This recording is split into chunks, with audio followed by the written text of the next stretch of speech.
Hello, everybody, and welcome to Ring Post Radio, the only podcast that starts exactly at 7 p.m. unless you have to sit through an hour and 20 minutes of traffic. I'm your host, Ryan Knightsey, and with me, as always, is the man, the myth, the legend, Scotty Edwards. Scotty, how are you doing on this fine Tuesday night? Good now, I guess. You're here. That's good. I've never been early in my life, and today I was. And that's the day you're stuck in traffic for 7 years. That's exactly right. That is exactly right. I'm looking forward to today's episode. There's a lot to talk about.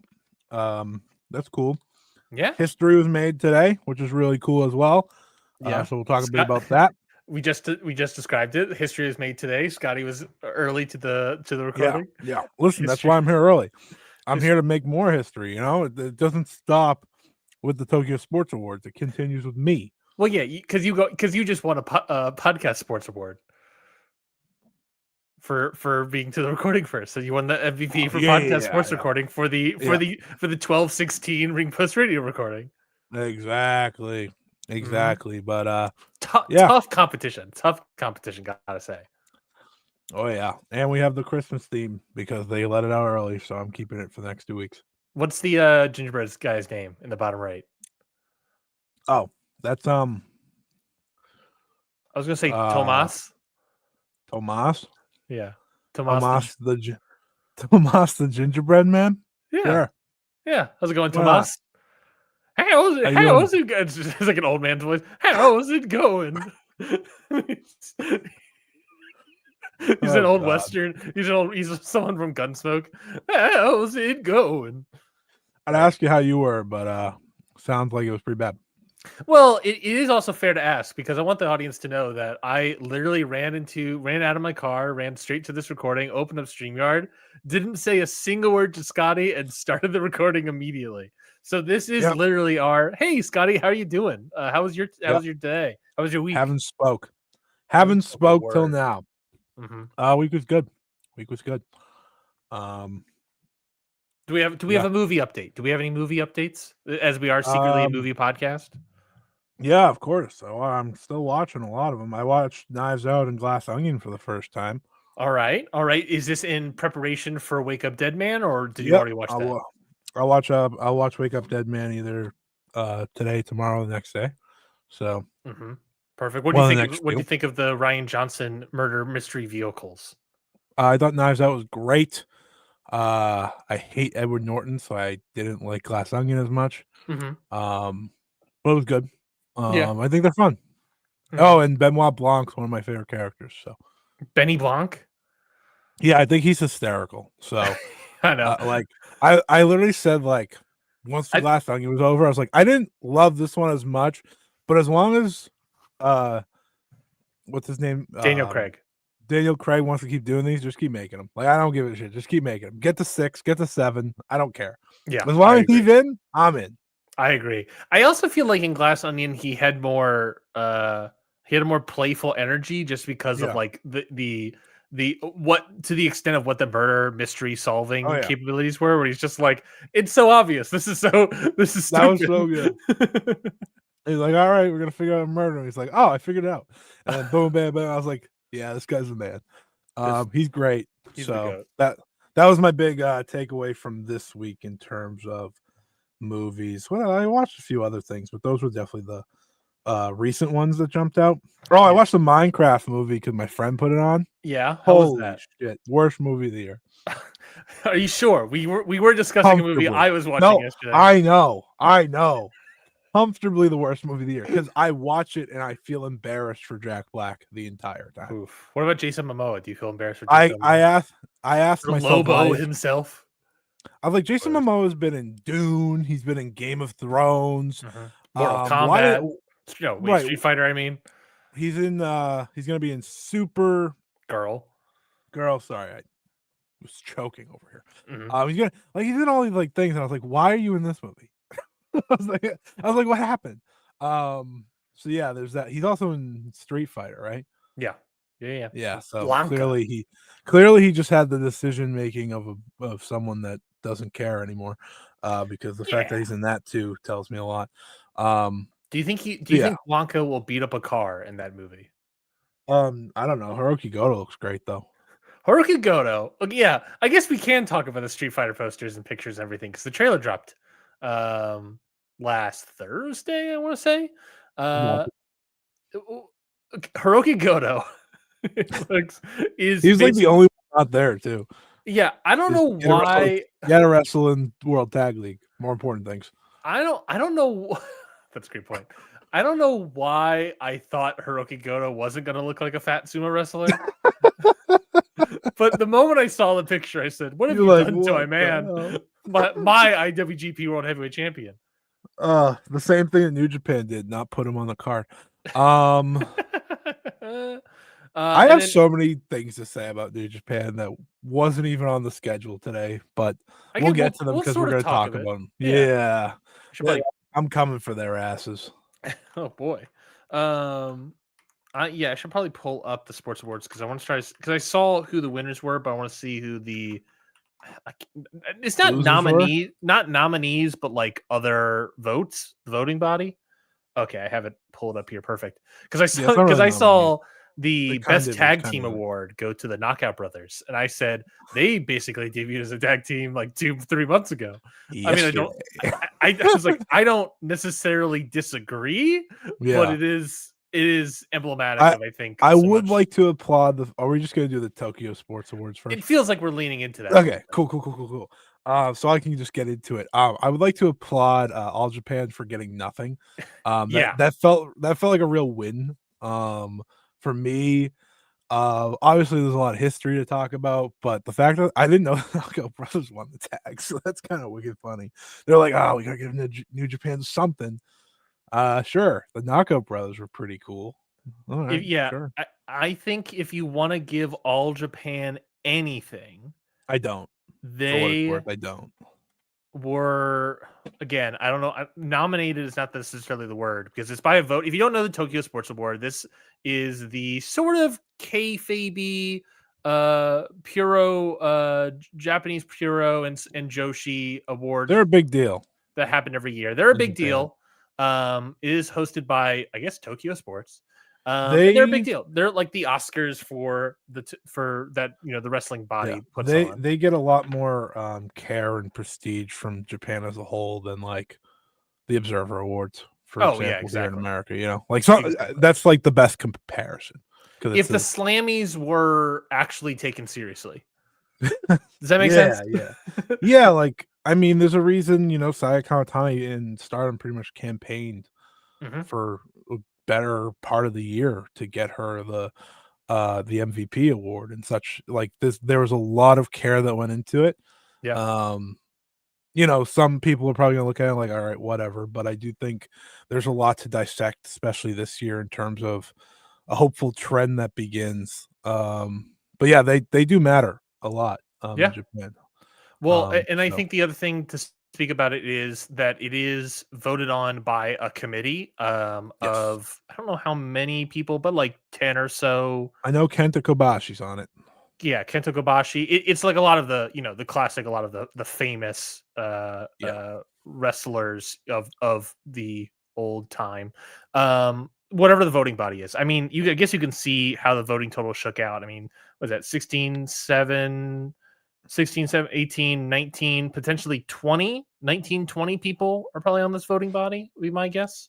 So yeah, and then every year they go vote on it. Like we said, there is a kayfabe aspect to it. They tend to vote for like New Japan over like other places just because of that, the politicalness of it all.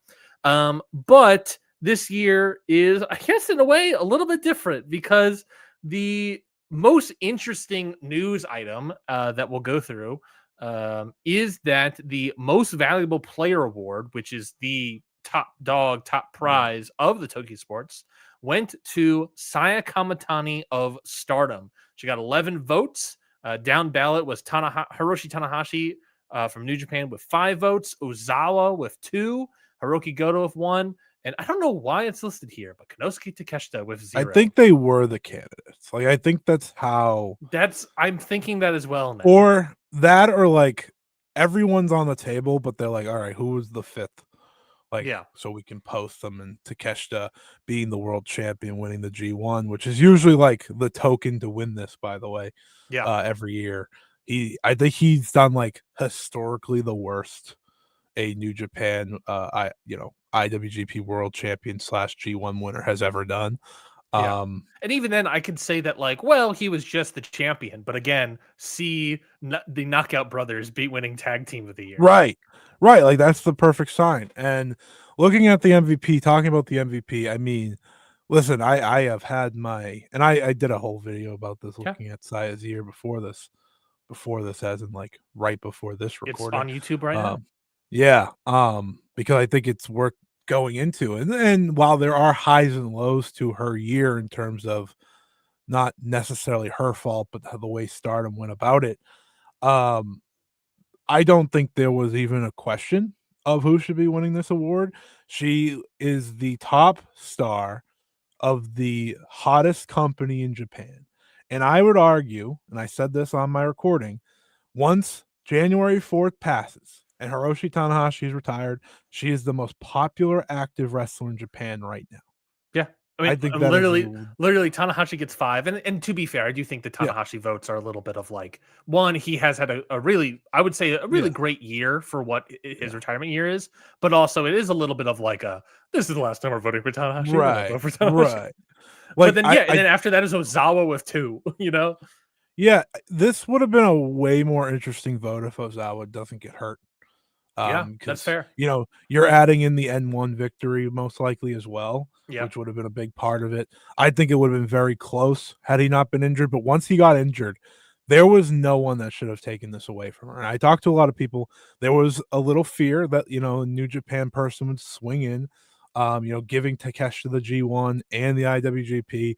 That is usually a recipe to they're going to get votes. The voters did not get fazed by that this year. This is not only the first woman to ever win this award in the 52-year history, by the way. It is also the first time since 2010 New Japan hasn't won the award, which I think is a perfect sense of where we are in the world of Japanese professional wrestling. I do want to add, just real quickly, want to add to that. I did ask the Voice of Wrestling Hall of Fame Discord because I knew a lot of the historians would be in there. And I asked them of like, obviously, first woman ever to win the Tokyo Sports MVP. Do we have the nominees / voting history to see if she was the first woman nominated? And everyone's like, off the top of my head, pretty sure she is. I've been John from Wrestling Omikaze. I've been following this stuff since the early 2000s. I can't remember a woman being looked at as even a remotely serious contender to win, let alone be nominated. Ethan Tyler eventually says I'm fairly certain women weren't even allowed to be nominated at one point in time, maybe pre-95. So they're like, if anything, maybe in the 90s. But so we're talking in the last 30 years. Right. I mean, possibly the only woman to have been nominated for MVP in the past 30 years, if not ever. And then obviously the historic thing of the first woman to ever win this MVP award. The Ethan Tyler point's a very good one too, I think, because I mean, there is no doubt in my mind, like a Manami Toyota should have probably won in the 90s, like that's how big she was and how great she was and things like that. It's just a fascinating moment in time, and to pair that with Sari winning the Fighting Spirit, also being the first woman to win that, is massive. It's absolutely massive, and she's doing so as a freelancer. I know she worked for Stardom, but still, that is making waves. And to pair those two together, obviously you still have the Women's MVP award, but to finally break past just your one award that is, dedicated to just Joshi is a massive, massive deal. A massive deal that hopefully creates a trend. I said this on Twitter. The number one fear for me next year is the idea that they need to, and I put this in quotes, fix it, as in, get back to the New Japan winner or something like that. Because that had been my fear even after last year, just with the women's MVPs. Stardom didn't get it for the first time in a long time, and surely that was going to rile people up. And I don't think I don't want people to take this away in any way from Saya Kamitani, first off, because she absolutely earned it. She put in the work. She became a undeniable superstar. But to piece that with the fact that those both her and Sari won awards that have never been won by women before is a massive change that I hope means that women will continue to be considered in serious contention for these awards, because there's no reason they shouldn't, especially with the way Puro is now. There should not be a conversation in terms of, oh well, they can't be in here because there's no reason. There's no reason. I think we are finally seeing a massive change where Joshi has been way hotter than Puro from beginning to end. I think people are gonna like, not people like they maybe listen to this, but some people are gonna be like, well, New Japan sold out Wrestle Kingdom. Yeah, guess what, buddy? It's Tanahashi's retirement. And guess who's the first person they announced for that show alongside the obvious Hiroshi Tanahashi and Olympic gold medalist Aaron Wolf? Saya Kamitani. So this was a great day for Joshi, a great day for Stardom, and a great day for Saya Kamitani. I will say this as well before I kind of just let you go. I did say this on my recording, but if there was supposed to be someone that like got a co-MVP here, Tam Nakano deserves a lot of credit for this becoming a true reality. Without her commitment to helping Saya and pushing Saya over the top and putting her career on the line and doing all she did at the beginning of the year, we never get here. When that All-Star Grand Queendom number came in, biggest crowd since, they were in the Tokyo Dome essentially, 3 decades ago. That was the start of this being real. So, Saya said as much in her acceptance, and that's really cool. So it was a really, really cool day to see that all come together, and hopefully it's just the start of more appreciation, I think, from these voters year in and year out. I'm looking to get the information as well, but as far as I can see, the list that I'm looking at of who the winners are, it does list that not only did Saya win the MVP award, she also won the Women's Pro Wrestling Grand Prize. But that's the women's MVP. But I do not see. I don't have it listed here. Who else was voted on for that award? I don't think they even put it up because she won. Yeah, that's. I wonder. I wonder if it was like a default all the votes. I'm sure it was. If she's winning the actual MVP, what is the debate? Yeah. I think that's fine.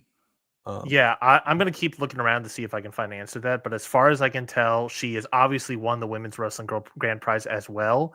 But it could easily be that she was the only one voted on. In which case, I'm guessing she was. In which case, I don't know if ever that's happened. I'm not sure. I don't have all the data. I mean, we've never had someone in the conversation for the regular, so that's probably a big part of it. Exactly. But obviously, very good for her, for Joshi. Like I said, I don't know who won the rest of the title prizes. Well, don't worry, I'll give it to you momentarily. Well, yes, MVP. The Naga brothers. Yeah, MVP is obviously really strong there. Saya Kamitani get the win, along with the Women's Wrestling Grand Prize that we talked about. Saya Kamitani gets the win. Hiroshi Tanahashi at 5, Ozawa 2, Goto 1, Takeshita 0. Yeah, obviously, I think you're right that Ozawa. I think Ozawa, if he didn't get injured, if anything, he probably would have eaten out of Kamitani's 11. Not enough to to make anything more interesting. If anything, maybe enough to get to. I mean, it would have made it more interesting. It certainly would have, but I mean, 11. He got 2. I don't know if Saya would have. I don't know if Saya would have dropped a ranking. It could have been like 6. That's true. Like it could have been. It would have been a lot closer. Yeah, that's certainly true.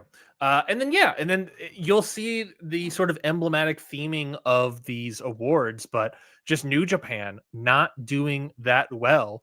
I think they didn't deserve to. I think New Japan only won 3 awards when typically they dominate all these awards outside obviously women's. They didn't even get best bout. They didn't even get best bout, which of course went to Kaito Kiyomiya versus Ozawa for the GHC Heavyweight Championship January 1st of this year. That got 9 points, 9 votes. Second up was Omega versus Gabe Kidd at January 5th, Tokyo Dome with 5 votes. Goto versus Zack Sabre Jr. for third with 2 points. That was in February 11th in Osaka. That was Goto winning, if I recall. Yeah. Then number 4 is Kento Miyahara versus Go Shiozaki for the Triple Crown title, October 22nd, which was very recently. Yes, All Japan, we'll talk about it a little bit more, but All Japan, I think, only got voted on in 2 categories, and this was one of them. All Japan and Dragon Gate winless, by the way. Yeah. I mean, Dragon Gate never wins these things, to be fair. They've won stuff before. Yeah, through the years. Could be true. They've won a few of the fighting spirits. That makes sense. I was looking through the history today. After Miyahara versus Shiozaki, we of course had Tam Nakano versus Saya Kamitani at April 27th. That being Arena. Solo is crazy. 1 vote there, tied with Miyahara and Go Shiozaki. Really, this was my mindset. Had they taken it from Saya, I think that would have got more votes. Maybe that's how this goes. There's a lot of political stuff too. Of course, another 1 voter, Hiroshi Tanahashi versus Danshuku Dino from DDT, and then another 0 vote one, Konosuke Takeshita versus Evil for the G1 Climax final. Obviously, my vote got lost in the mail. I don't know what happened there. Takeshita's crushing it, dude. That's stop putting his name on here. I know he won an award, and it's the ultimate we feel bad. What happened here, though, to be noted, is that there was no match that received a majority of votes. So runoff was held between Ozawa and Kento Kiyomiya's match versus Kenny and Gabe. And, of course, the results there was Kiyomiya and Ozawa getting 10, Kenny and Gabe getting 8. So, yeah, this sort of what we talked about a little bit with Ozawa getting 3rd in the MVP award. This is very emblematic of this is really Ozawa's award to a degree and Kaito to a degree. This is match of the year. I don't know the history. I don't have the history in front of me about when the last time it wasn't New Japan, but that also feels like it wasn't that long ago. Okay. Because this award usually goes to more so memorable. Sure. So New Japan and Noah have traded every other year since 2021. Okay, that makes sense. 2021 was Go Shiozaki versus Keiji Muto. 2022 was Okada versus Will Ospreay. 23 was Muta versus Nakamura. 24 was Goto versus Suji, and then 25 was Kiyomiya versus Ozawa. Copy that. Yeah, I mean, this is again emblematic of Noah having a strong year. I think the big thing about Noah with Ozawa to a certain degree is, as much shenanigans and stuff that they had, I feel like they had a decent, arguably a little bit better, maybe not spades above better, but a little bit better in-ring year as well. This is a little bit indicative of that. New Japan fighting for that next top spot with Omega and Kid, 2 people that one person doesn't work for the company and one person that has a foot out the door practically. Goto and Zack Sabre Jr. that's doing really well, but even then 2 points. That's the best New Japan match of the year, according to them. I could have seen that winning. So I'm a little shocked. If they were ever going to win, they would win that one.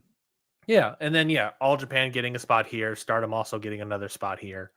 All Japan dedicating everything to Jun Saito this year for him not to even get nominated for MVP is awesome. That's a great point. Well, I guess is a good stopping point as we talk about these awards to talk about All Japan a little bit. All Japan only gets voted on here in the match of the year, and then they also get voted on for. Well, no, they were, I guess, part of the voting possibilities for the Titans of Calamity, the team of Rene Abe and Talos in All Japan. But they got 0. They got 0 votes, and that was the only other thing that they got nominated for. All Japan not getting nominated at all. In past years, they've done really well in fighting spirits, especially Kento Miyahara. This year for All Japan, they put all of their chips into the Saito bucket. So much so that look, for a long while we were all saying that it made sense for them to go it because he was extremely popular. It makes sense. All Japan was doing good business for a good stretch of the year, obviously. The problem, and I probably, I don't even know for certain right now, Scotty, but I imagine they're still doing fairly decent business. The problem is it became a point where it became so boring that everyone, even Puro fans, even Puro wrestlers, decided All Japan. I'm not bothering watching All Japan this year. Yeah, I mean, I think everyone gave up. I think so, and there wasn't, and that's the thing. I don't think there was a big reason. Like I could see a big reason with All Japan, with giving up on All Japan, is like the NWA flirtations, the Nakajima stuff that went down, like that as being a big breaking point maybe for some people. This wasn't a breaking point. This was just a malaise that people just experienced in real time and slowly. I mean, you, me, everyone, for most people that I know about that watched All Japan or very much in the past, it just was one of the things that fell off because it was like I might have watched one All Japan match this year. Yeah, nothing was exciting people this year from All Japan, and maybe it's because Jun Saito as a wrestler. Maybe he doesn't excite a lot of people. That's totally fair. Or maybe it was just the super long title reign. And you're just like, I want a lot of something complaints about Jun Saito. Well, go ahead. I remember. No, not from me. I don't give a shit. No, a lot of complaints like from people that like All Japan. I used to see when he was champion. Like, what are we doing? Why is he still champion? I mean, I remember coming on the show and like, why is he the Triple Crown? Yeah, I don't know. It's kind of a dire company. I think it's a conversation point that you and I will have perhaps at our year-end conversation, Scotty. About what do you determine as a successful company? I mean, the Go Shiozaki Kento match had 1,322 at Korakuen, which isn't too bad. But it's not a sellout. No, which I feel like they were doing earlier in the year or last year at least. Yeah. Yeah. What is a successful company? One that does great numbers and great business, or one that is exciting? What is, or both? Is it? What there is like it's a balance to all of these things, I guess. There is, yeah. But I'm sure we'll talk about that more later. Pour one out for All Japan. Best Tag Team Award, Knockout Brothers, Yuto Ice and Oscar from New Japan. Obviously, they got 11 votes. Second up was Team 200 kg, Hashimoto and Yu.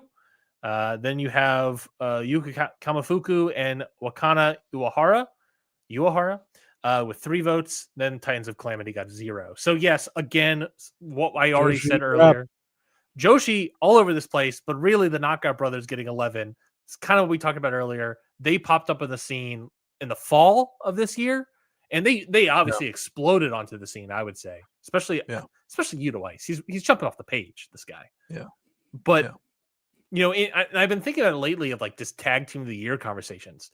New Japan obviously winning the Tag Team Award here for the Tokyo Sports Award is something, but with a team that has only been around for a couple of months, really. Yeah, I felt like we had to throw a bone, like that's kind of where it felt at that point, because it's like the ultimate sign of that, honestly. There's no better sign of it than like, oh, they've been here since fall. They won the tag belts. They made some noise. All right, here you go. Like, and you're winning an award that I think a section in Japan is pretty weak this year, anyways, in terms of like. Name me another tag team that stood out this year, in Puro at the very least. In Puro, couldn't try. I couldn't even try. Let me see who my highest Puro tag team of the year is. Dragonbane, Alpha Wolf are always contenders in my brain, but I don't remember. They were like gone from Noah for a good while. I know Dragon Gate had a great team. Jackie Kamai and Rita, I think is his name. Yeah. That's probably the only one, because I've just seen a lot of praise for them every time they seemingly. But I think they only won the belts recently too, so it's not even like they had a full-on chance. I think that's a part of the problem too. A lot of the tag teams either don't get long runs or weren't formed or like things like that. So it's hard to argue against the Knockout Brothers, because listen, they weren't going to give Joshi another award. 3 is an all-time win for all of us. Okay, here. the fact that they were the runners up, though, still a good thing to see, especially when like we've been saying, this is more the story here is more New Japan needed a win. I fully agree with you. That wasn't going to be Tanahashi, I should say. Yeah. The knockout tag team wrestling in Japan as a whole has been really lackluster. I mean, really, tag team wrestling in the world is pretty lackluster. It's been like lackluster for a little bit now. Yeah. But like looking at Japan specifically here, New Japan having the team who did obviously nothing to take away from them, exploded onto the scene, made a major impact here. But they're a team that's only been around for a couple months. The next stop down there is a no offense to Hashimoto and you, but like the next stop down is a Sendai Girls, not Stardom, not Marigold, who I don't think even got nominated anywhere.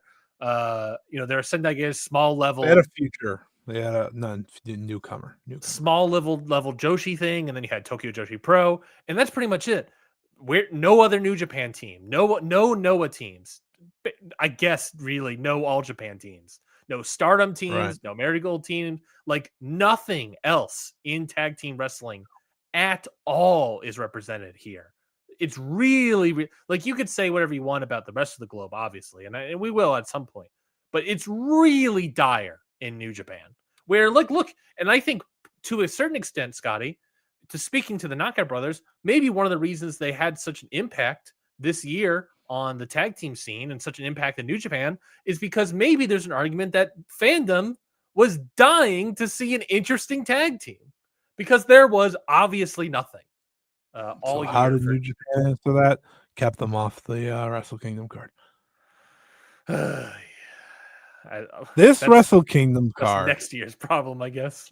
I can't wait till next year. This Wrestle Kingdom card is the ideal definition of how poorly run New Japan Pro Wrestling is. Hey, well, save the takes, Scotty. Save the takes. For when? Well, we preview Wrestle Kingdom. Yeah, but like I'll get there then. But like, look at this card. It's miserable. It's a miserable card. Well, we went over it before. We had like some praise for it.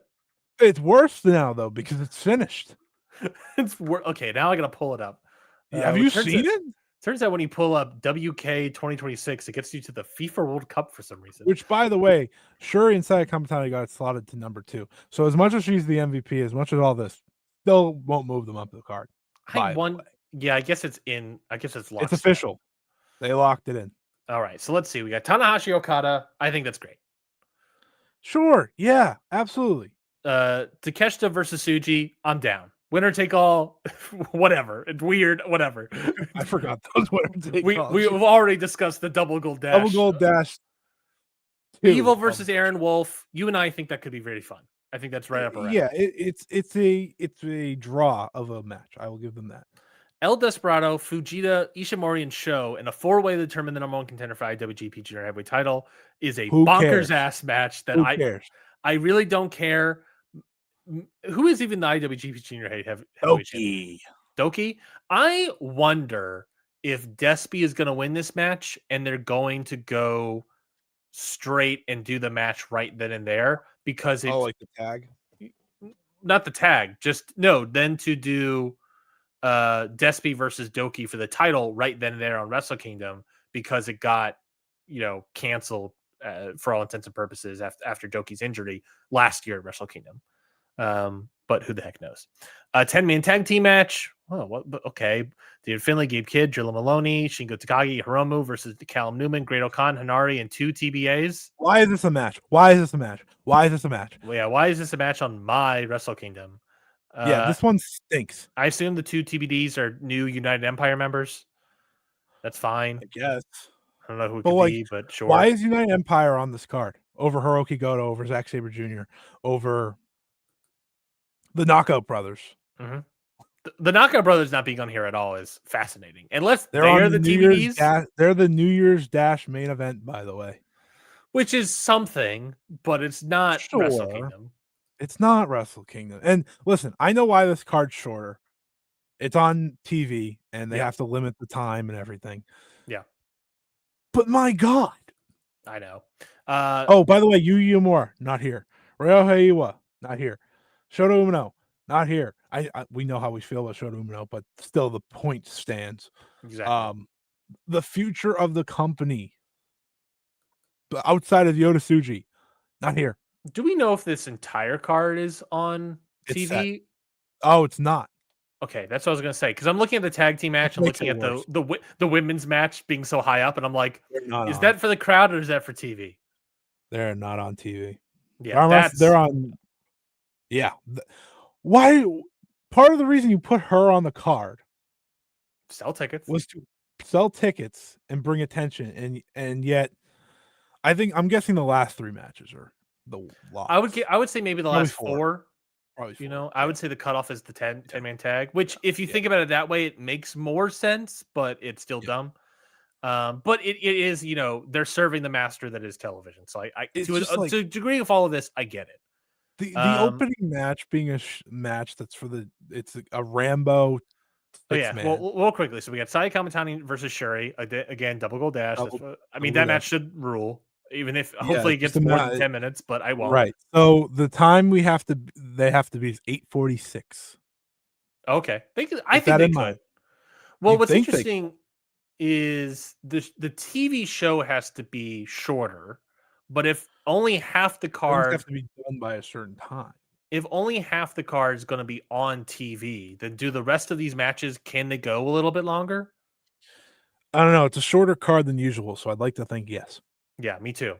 And then the opener, what we have here. At least this one. I actually don't care about the random tags. They don't have to be yeah.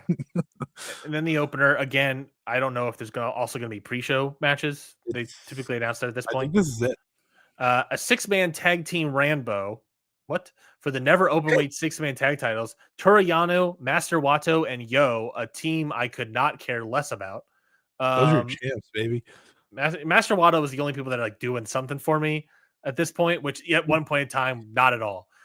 Versus, I'm sorry, Kaisei Takechi, which is that's the newcomer of the year winner, by the way. That is interesting. He is a J-pop artist. He's DDT's wrestler, by the way. I was just about to say, is this DDT's J-pop guy? Yes. He has to be part of it.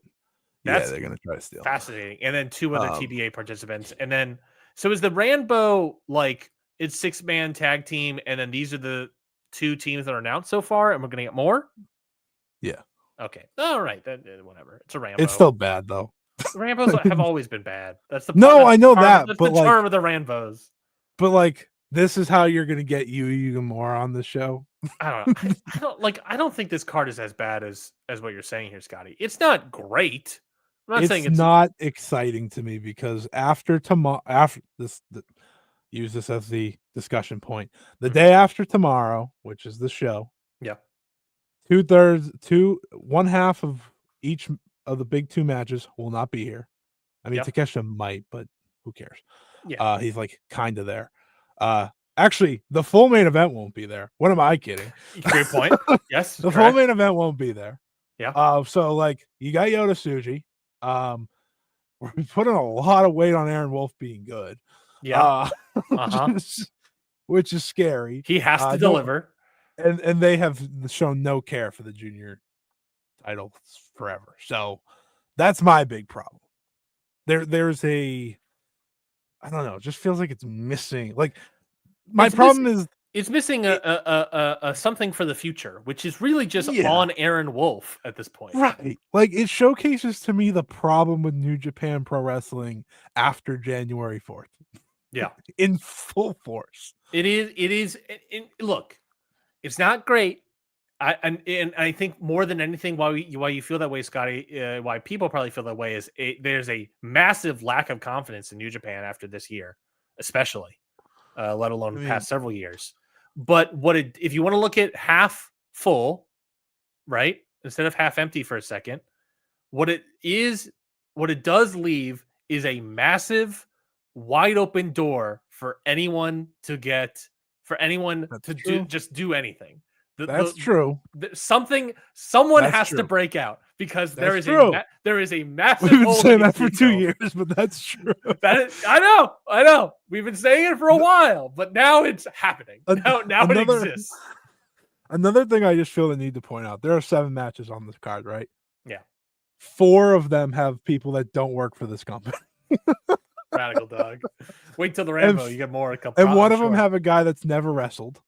Mm-hmm. And then you have the 10-man tag that no one cares about, and a junior tag, which will be fun, I'm sure. But I don't know. It just lacks heart, lacks care. Yeah. It's tough. It's tough. Back to the Tokyo Sports Outstanding Performance Award went to Konosuke Takeshita with 8 votes. He tied with Ozawa, went to a runoff where Takeshita won over Ozawa by 10-9. And then Hiroshi Tanahashi also got 3 votes as well. So Takeshita and Ozawa, pretty significant between that tie between Takeshita and Ozawa. Outside of that, we the also guy they have as the world champion going into the Hiroshi Tanahashi sold out show. By the way, who could lose the title. By the way, good before then. No, yeah. Fighting Spirit Award. This is sort of like the award that goes to like the best little guy. It's typically been like the Kento Miyahara Award. Yeah, it's usually like the Kento. I think Kaito won last. Yeah, Kaito, Keno, last 2 years. Suri won it this year. Obviously, Suri won the Women's Wrestling Grand Prix last year. Suri got 6 votes. Hiromu Takahashi got 5. Ozawa 4. Hiroshi Tanahashi 3. And then Shun Skywalker 1. Okay. Shun Skywalker out of nowhere. Oh, I didn't hear Madoka Kakuta. Who could have saw that coming? Technique Award. Hiroshi Tanahashi got the win here. They're going to give him something eventually. What's interesting about that is that Ozawa did place first with 6 votes. Tanahashi 5. Hiromu with 5. Then there was a runoff where Tanahashi won the runoff between Hiromu and Hiroshi Tanahashi won the runoff between him and Hiromu. That's the same bullshit that happened last year. I don't know if you remember this. You probably don't. This happened with the Fighting Spirit Award because Mayu actually had more votes than Kaito by 1. And then they're like, all right, second vote. And everyone's like, what? So they figured out who got third, and then it became between Ozawa and Tanahashi for first, even though Ozawa got 1 more vote, but not a majority. Tanahashi then got 12 votes to Ozawa's 6. That's ridiculous, man. I don't like that. So Hiromu is basically Hiromu split the votes, and when the votes got freed up, everyone just voted for Hiroshi Tanahashi. Politics. Shun Skywalker got 1. Minoru Suzuki got 1. Kirishio Tokyo Japan. What? 1. Excuse me? Those last 2 are like, huh? They're still around? But yeah, look, if you want to say anything, and this is probably a point to say this, the one thing very obviously that New Japan had this going for them this year was the success of Hiroshi Tanahashi's retirement tour. You can't deny that it's been successful in ring, out of the public, box office. I actually will deny it. Attendance was down this year. Sure. Through the entire thing. So like it wasn't a necessary success. Yes, but I would say to that is, what is Tanahashi working with surrounding him? The fact that like his retirement that proves it's bad though. Well, I don't think it proves that he was the bad part. I think that not him. New Japan's handling of it in terms of making people around him while it's going on. Like people are going to see Hiroshi Tanahashi. Yes, we're saying yourselves. We're ultimately saying the same thing of that New Japan surrounding outside of Tanahashi. If you remove Tanahashi out of the equation, you and I could probably imagine that the business would have been way more down this year. Right. That Tanahashi to a degree was holding it up by a float. Not enough to be, to be up, but enough. I mean, when business was up this year, it wasn't because of him; it was because of Goto. Yeah, that's true. That's a very good point too. As well. But again, Goto also wasn't around this year that much because of he's putting on a fat suit. Well, I mean, he missed 3 months. I know. Well, it took him a month to put the fat suit on. It took him a month to get it off. He had to do a bunch of baseball games. That's a fun specific for all of our baseball fans out there. But ultimately it's like, and then obviously, being an extremely financial box office success with Wrestle Kingdom. I guess what we can agree or disagree, Scotty, is that like business was down this year. I don't necessarily would say that his retirement year was a complete failure or what anything like that, especially with the success of Wrestle Kingdom. It's absolutely not a failure. It's more so that business was still down despite that, because the rest of the promotion was stinky poo poo. Moving right along, newcomer award, Kaisei Takechi, the J-pop guy from DDT, 10 votes. Victoria Yuzuki and Marigold for 3. Daiki Yoshima and Noah for 3. Daiki Nagai and New Japan for 2. And Jiro Shimbashi from Dragon Gate with 1. That means Victoria Yuzuki won. Takechi's a J-pop star that wrestles like once a month at best. Yeah, so and then I saw someone call him Mr. Roman Reigns of Japan. I was like, that's freaking hilarious. There's also the Topic of the Year award. Who that fuck gives any shits? Oh, that's the one. Okay, I don't know what that is for. Last year, I remember they gave Mayu, Bull, and Dump that because of like, I don't remember why Bull got it, but Dump got it because of the TV show. Mayu got it because of the movie. Yeah, it's just it's whatever. I don't care. Thing. It came back last year, by the way. It was gone for like 18 years. Send it back away. So yeah, that is the Tokyo Sports Awards. I think they're a very fascinating, indicative thing about how Japan itself feels about its own wrestling this year. I think obviously Saya Kamitani and Stardom had a massive, great year centered around Saya Kamitani. Joshi had a good showing, which makes sense. They're nominating like almost everything. Pretty much. And then outside of Tanahashi, and to a smaller degree, Hiromu, New Japan, nowhere to be seen. Yeah, they got the Knockout Brothers. And of course, which is like kind of worse, actually. It's indicative that, to me, that's indicative of tag team wrestling being the worst garbage this year for Japan that we've ever seen. But, people are excited for World Tag League. Anyways, people were excited for World Tag League. Let's talk about John Cena's final match.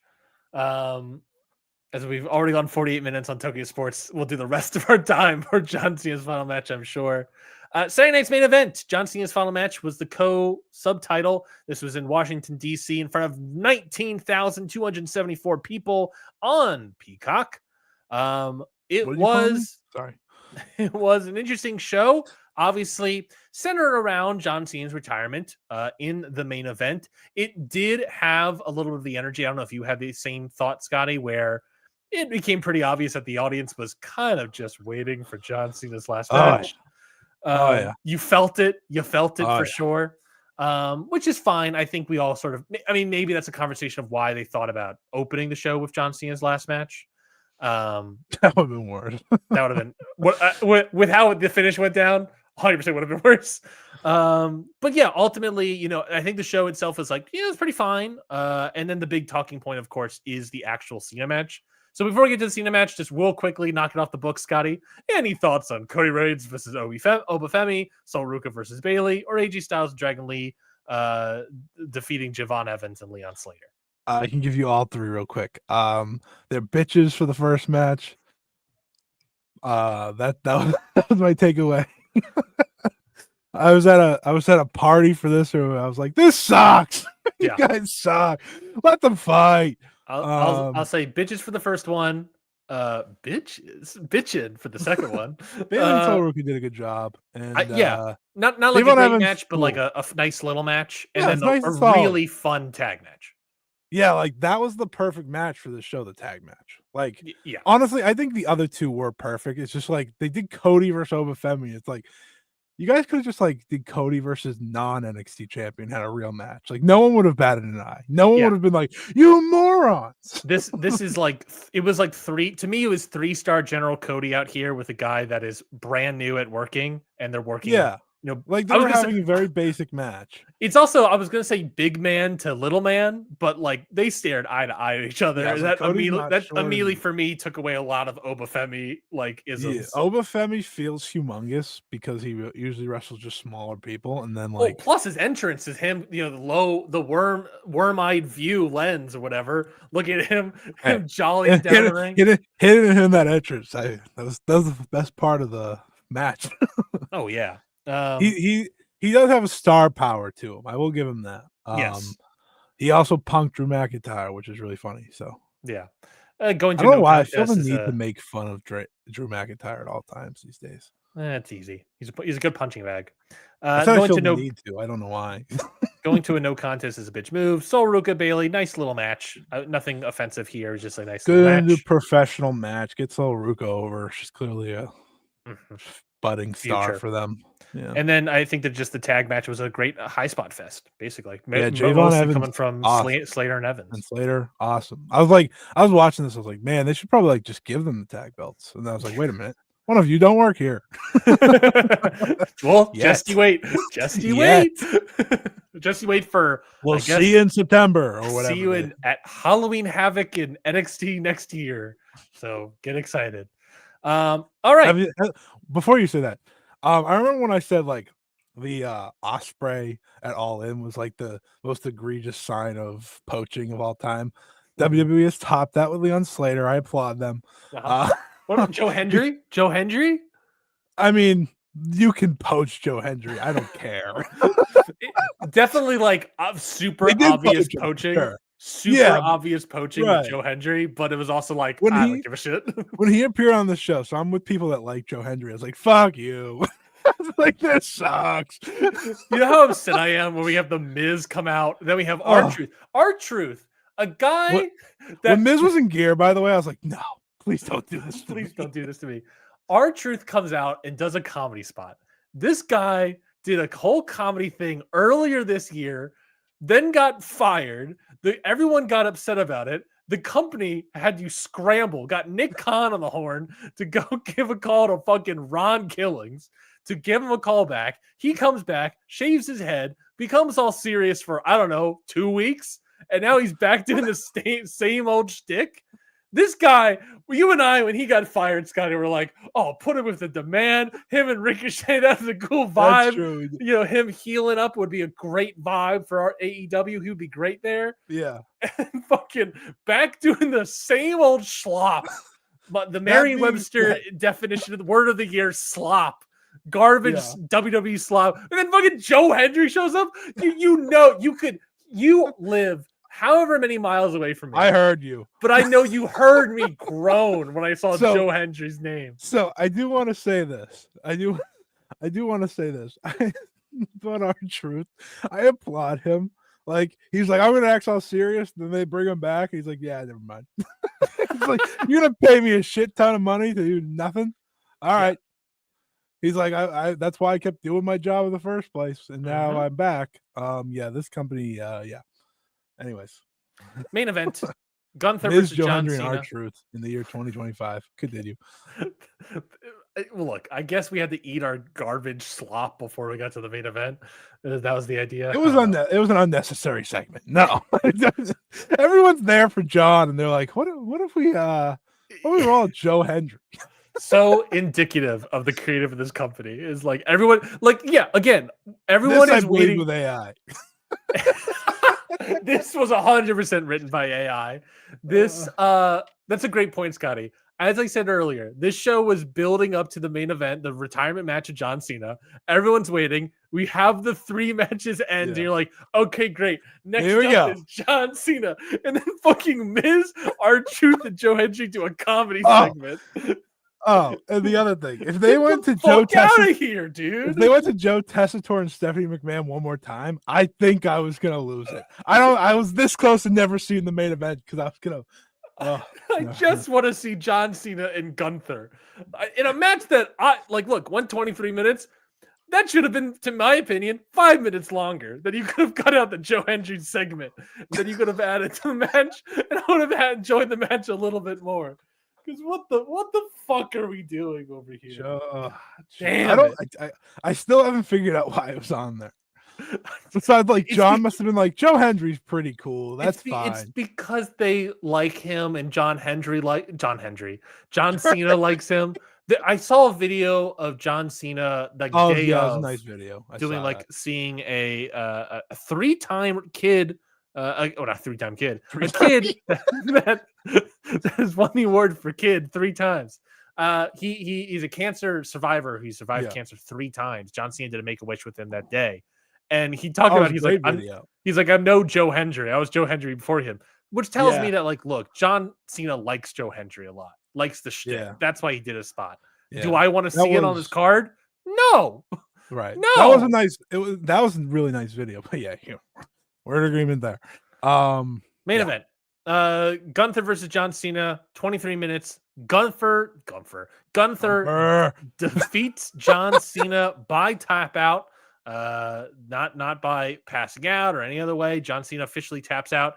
Gives a little smirk, gives a little smile to the crowd, much like he gave one to The Rock many moons ago. Or no, did he smile? I think he just went stone faced. He did the opposite. That's interesting. Is that something? And then John Cena tapped out. Gunther celebrates. The crowd was in shock. You don't have to get booked by Triple H anymore. Continue.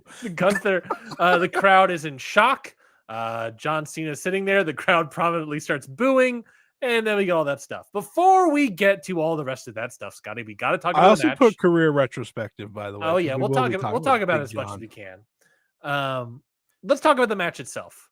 Well, I don't know. Do we talk about the match itself? I feel like we have to include the reactions to the match, discussing the match. Yeah. So the reactions are crowd in shock. Gunther leaves. Pissed. Some booing. Some booing on Gunther. Yeah, Gunther more so got it after the show. Yeah. The shock was more like it was more of a shock to the system. On Gunther. John Cena sitting in the ring. The crowd starts booing him. Maybe not him, but booing. It was more like, by the time like he got to his senses, Triple H was walking down to the ring, and they're like, "Oh, this guy stinks." He starts booing. Triple H stops, looks around, and be like, "Uh-oh." And then they all get into the ring. They do a little bit quiet little thing where they have them, Cody and CM Punk give John the championships. He walks around with them. You for not bringing out the spinner belt, you morons! You absolute morons! Fully agree. I was like, you all made a special spinner belt for this guy every town he went to, and you couldn't bring him out one normal spinner belt. You bums! One last spin of the belt. You couldn't have done that for me. You brought back the winged eagle, but at a time where everyone wants to see that spinner belt. Exactly. Anyways, then they go. And it was a fake winged eagle. Then they go. He hugged Triple H. The crowd immediately boos. Yeah, because it's very obvious that the boos are directed towards the finish of the match. The finish of the match being that this idea of John Cena is never going to quit. It's a match where it starts becoming the attitude adjustment versus the sleeper. John Cena, starts doing a spot that they don't feel like they've done in a very long time. Oh my God, my pop of the year, by the way. I have forever loved that spot since I was a kid. And the three arm test. Me too. I'm like, and I say it to my friend. I was like, I feel like John might do that. Like when he's in the submission, I was like, if anyone's gonna do it, it's gonna be John, because that's what he used to do. And the moment they started doing it, me and my friend yelled. Yeah, we were like, yes. I think it's a legitimately great babyface spot, and I don't. I mean, obviously, one of the reasons they stopped it is they wanted to make it more real, especially with MMA.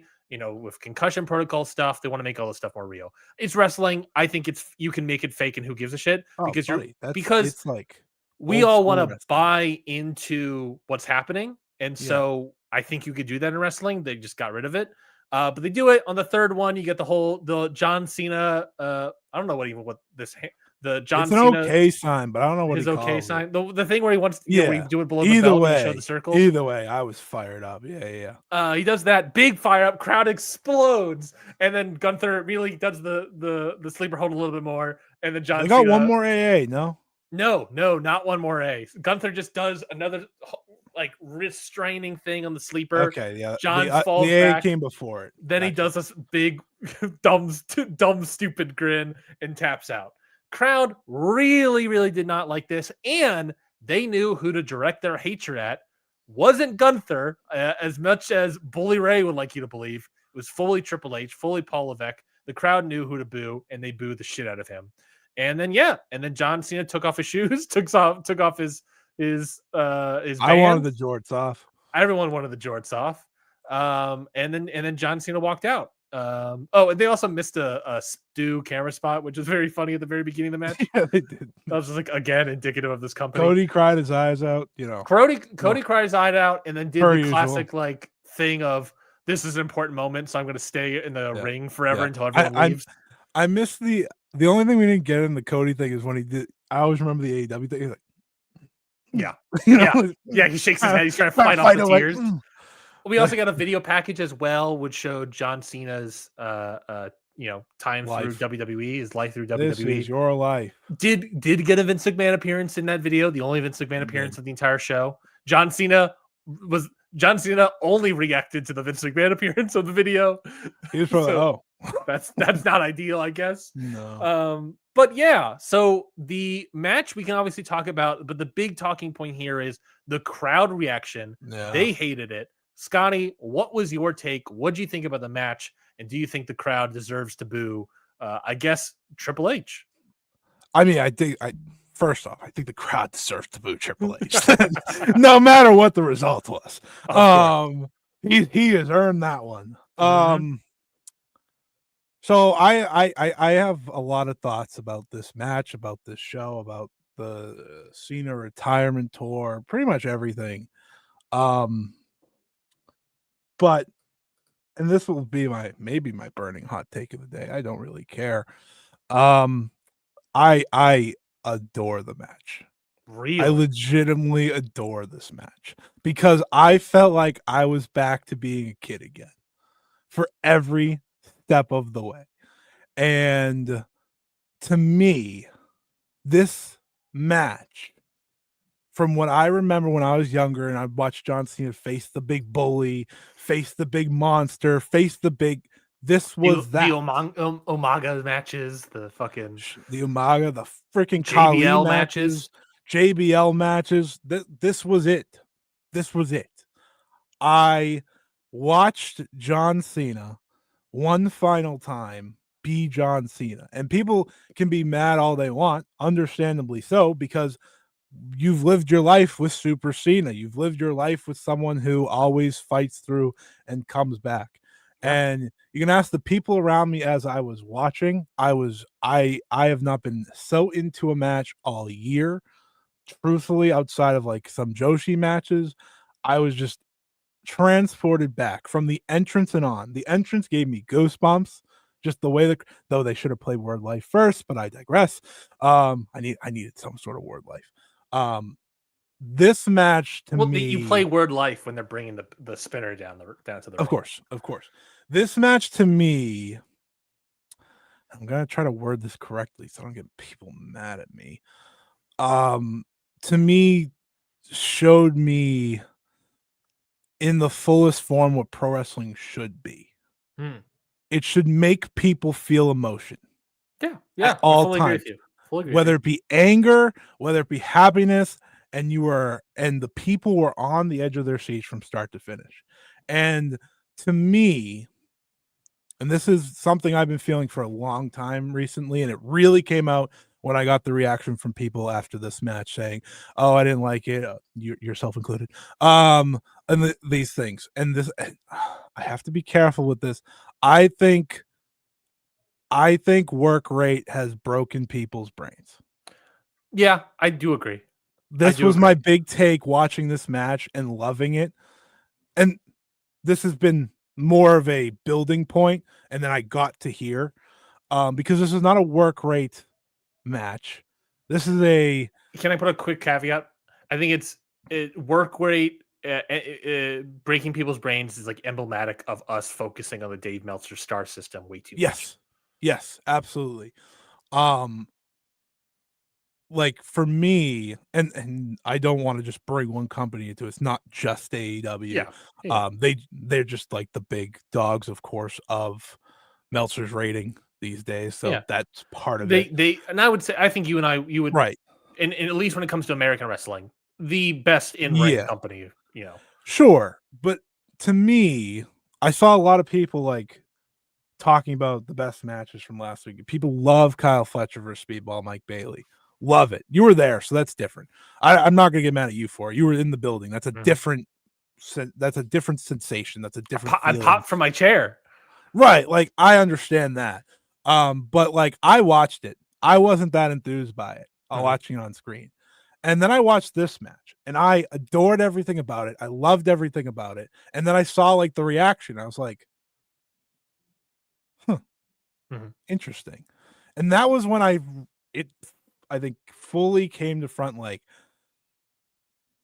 I think I just see wrestling very differently now than I even did a year ago or 2 years ago.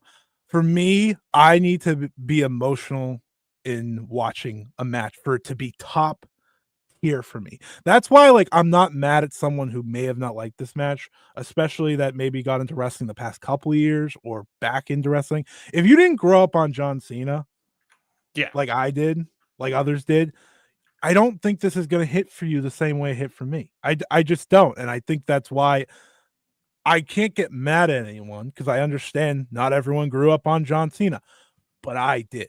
And other people that I've talked to who grew up on John Cena, they're like, yeah, it was amazing. They may not love the finish. That's a different debate point altogether. But for me, it was like watching John Cena truly, as I hoped for, one final time be John Cena. And here's maybe my biggest hot take of the whole thing. I loved the finish because to me, it was John Cena saying, I can't be John Cena anymore. Yeah. I don't know if he made the decision that it felt very John Cena to hit the smile and tap. I'm sure like Triple H made the decision, hey, Gunther's winning. And John's like, yeah, okay, that's fine. Like, and people that are getting mad at that, I understand it. And like, anyone that thought that John Cena should win this is crazy. I would say wrong. Yeah, like there's an argument that in the room that it should have gone the other way, but I do think that's partly in hindsight. But my point, and I'll talk about this a little bit more, is that like I think that this finish still could have worked if the match was constructed a little bit differently. Sure, and I think for me it was different because, again, the moment he's in that chokehold, I am sitting there. My heart is thumping out of my chest because I'm prepared for this. We talked about it. I was like, I'm pretty sure he'll tap. I'm pretty sure this is how we end it. He can't choke out. This is how it has to happen. And I'm sitting there, and every time, the one time he gets up and hits the AA, I'm like, fuck yeah.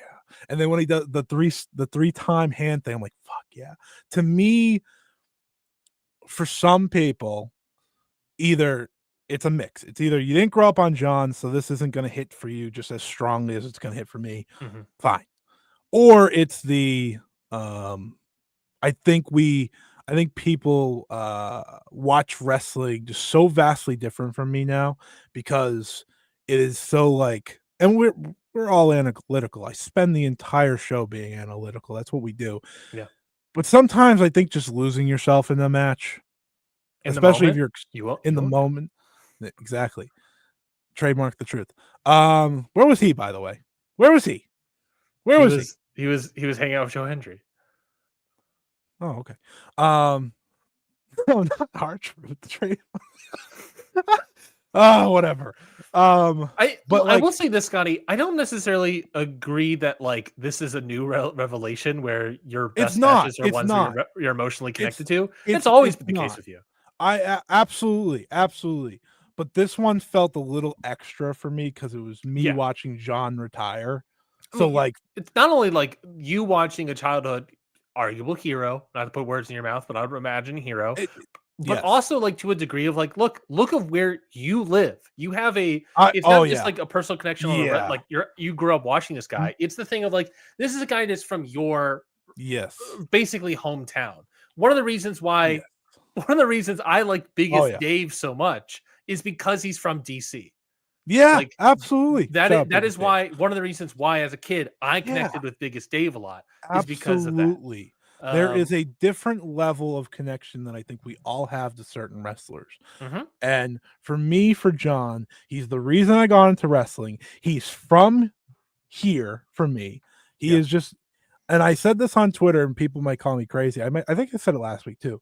But like when I was a kid, it was Tom Brady, David Ortiz, John Cena. Yeah, that was it. I've watched the other two retire. You peaked. I've watched the other two retire from my childhood. I had John Cena left. So for me, this match could have ended in 5 minutes. I would have been emotionally invested. This match could have went 60. I would have gave up. But like, but my point is, I think for me, this was again for me the ultimate John Cena goodbye, because I actually wanted it to end like this. I didn't want him to win. I wanted the last spurt. I got it, the AA, and it was like, he just doesn't have it anymore. Which, by the way, WWE has been booking him like not just this year, but for years. They've been trying to tell you for years, John doesn't have it anymore. But he gave everything he had. And when I watched him say farewell and goodbye, I was emotionally distraught. I sat there and Ryan, this was my face the entire time when he tapped out, knowing he was going to tap out. I just sat there like, you were in shock as well. I was in shock because it was over. Yeah. Like, it was over. Like, it was one of those things I held on to. Listen, I'm not going to sit here and say John Cena is the perfect person. I know he is not. He has many faults, but childhood favorite goes a long way for me. It's something that, I was going to come on here and be like, AEW ruins people. No, I'm not going to do that, because I know John Cena means more to me than a lot of people. Yeah. Not everyone. I trust me. I saw how much John Cena means this to people this weekend, which was really cool. And I have other takes about John Cena after, but that was my feelings towards the match. It's one of my favorite matches of the year. It's the best WWE match I have seen in eons, because it's the first WWE match that made me feel something in so long. If you aren't connected, I get it. If you hate the finish, I get it. But honestly, it was all I could ask for outside of like one or two things that I'll critique. But emotionally, and that's, like you said, that's always been something for me. I like matches more that I'm emotionally drawn into rather than the move spectacle. I don't know what to call that anymore. But like, it's different for me now. And I think this was the ultimate, like, this is where I am. To me, this was John Cena. And I've had other John Cena fan a very long time feel the same way. And that's kind of how I feel it.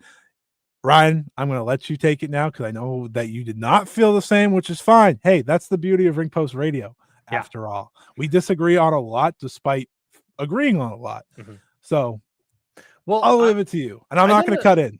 Yeah, I don't necessarily disagree with you in a whole lot of ways there. I think in the execution is my big thing. Look, I'm not disagreeing at all with the finish. As I said, I think if you thought that John Cena was going to win this one, you're crazy.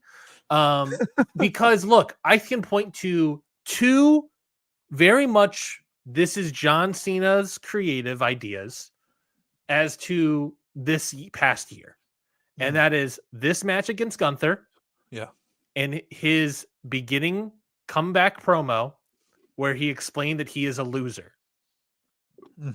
That promo was meant to set up him ultimately losing his retirement match. Maybe he gets to 17 as well. The tissue wasn't there, unfortunately, but yeah, maybe he gets there at 17 as well at some point in the year, and so it's like the rise and fall. Yeah, but ultimately, it's like it is him establishing, like, look, I am past my prime.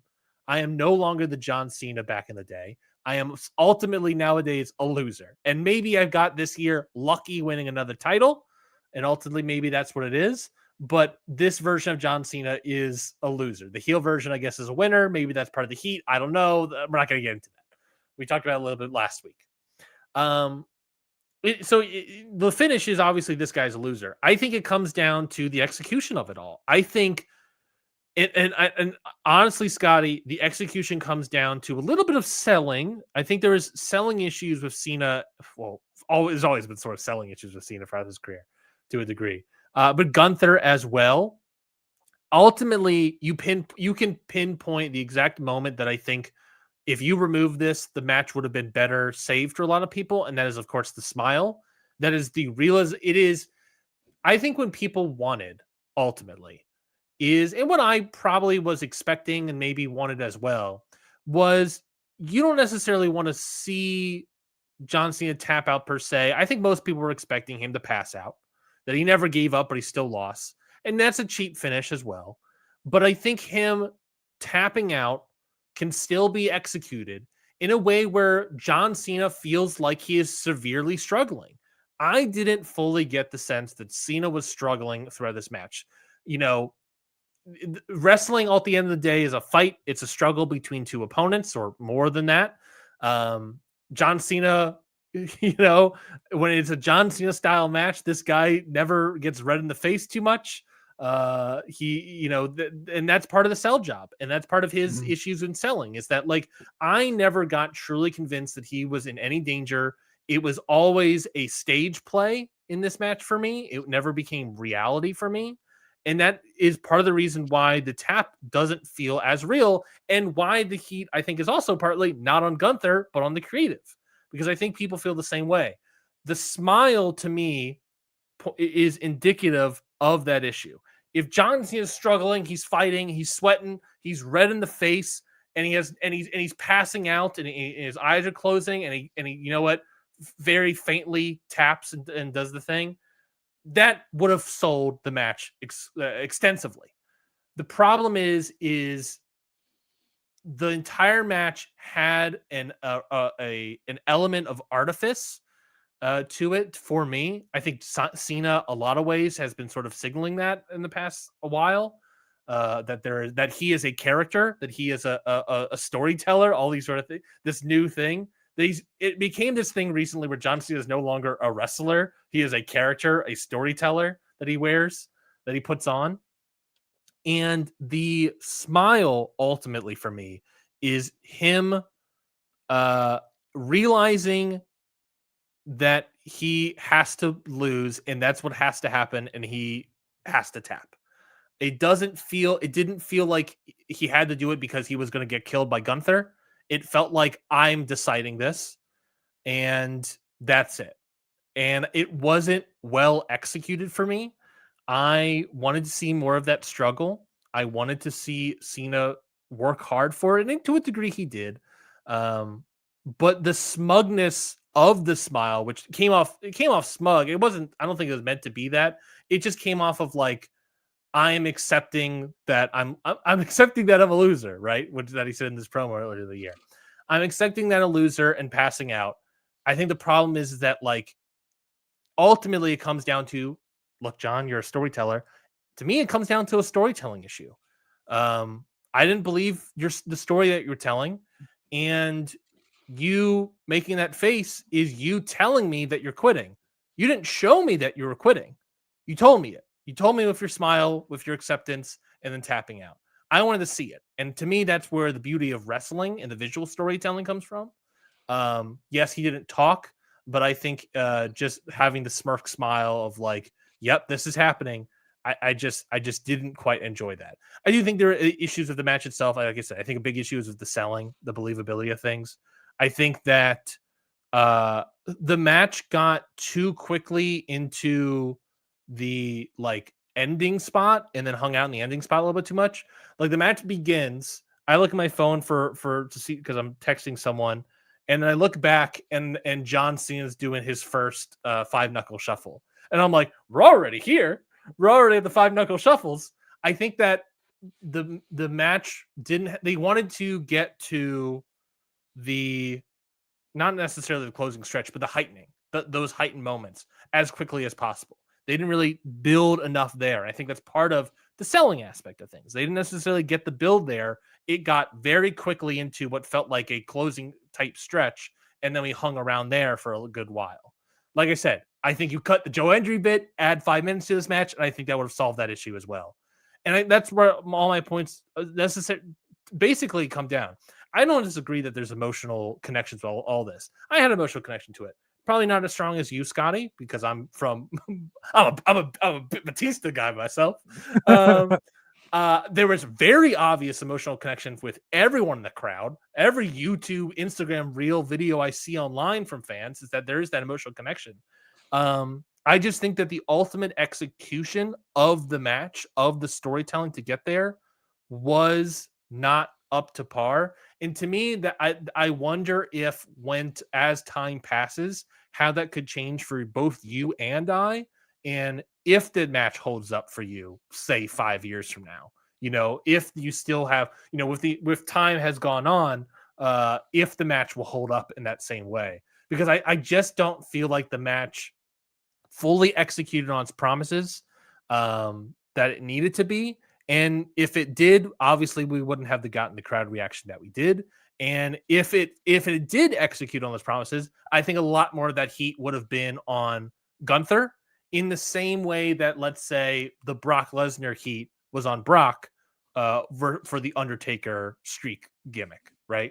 That Undertaker losing, you get the same shock. The heat goes on Brock Lesnar. Didn't really go on Vince, or anything. It went on Brock. This, in a similar fashion, should have gone to Gunther. Maybe that was the intention, but the crowd saw right through it, felt the artifice, so much so that they're booing the guy that is the head of creative. And I think that, to me, is indicative of the execution issues for this match.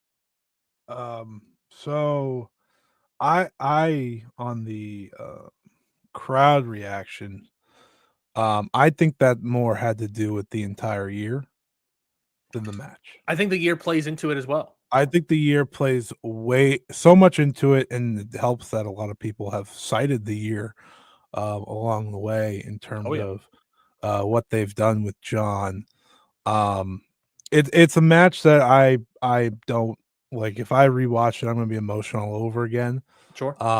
And I will also admit this retirement matches do hit a different tone for me. I think in my top 10, there's 3 retirement matches this year. You're a sucker for that emotional stuff. Oh yeah. Well, because again, this is how I watch movies. This is how I watch TV. This is how I watch things. Like, if I'm not invested to a certain degree, I'm not going to care as much. I'm not going to give my I'm not going to connect. I reached this point this year, and this is not for what it's worth. I do not give it 5 stars. But I do need to make this point. I don't give matches 5 stars if I don't have an emotional connection to it. I can't. I cannot. If I am not at the end, like, I'm the same way. God. I'm the same way. Yeah. And I think that's why I don't feel bad. Like, for the longest time, and I don't know if people like who rate matches or whatever feel this way, and it's a stupid, silly thing, and at the end of the day, it doesn't matter. It's all subjective.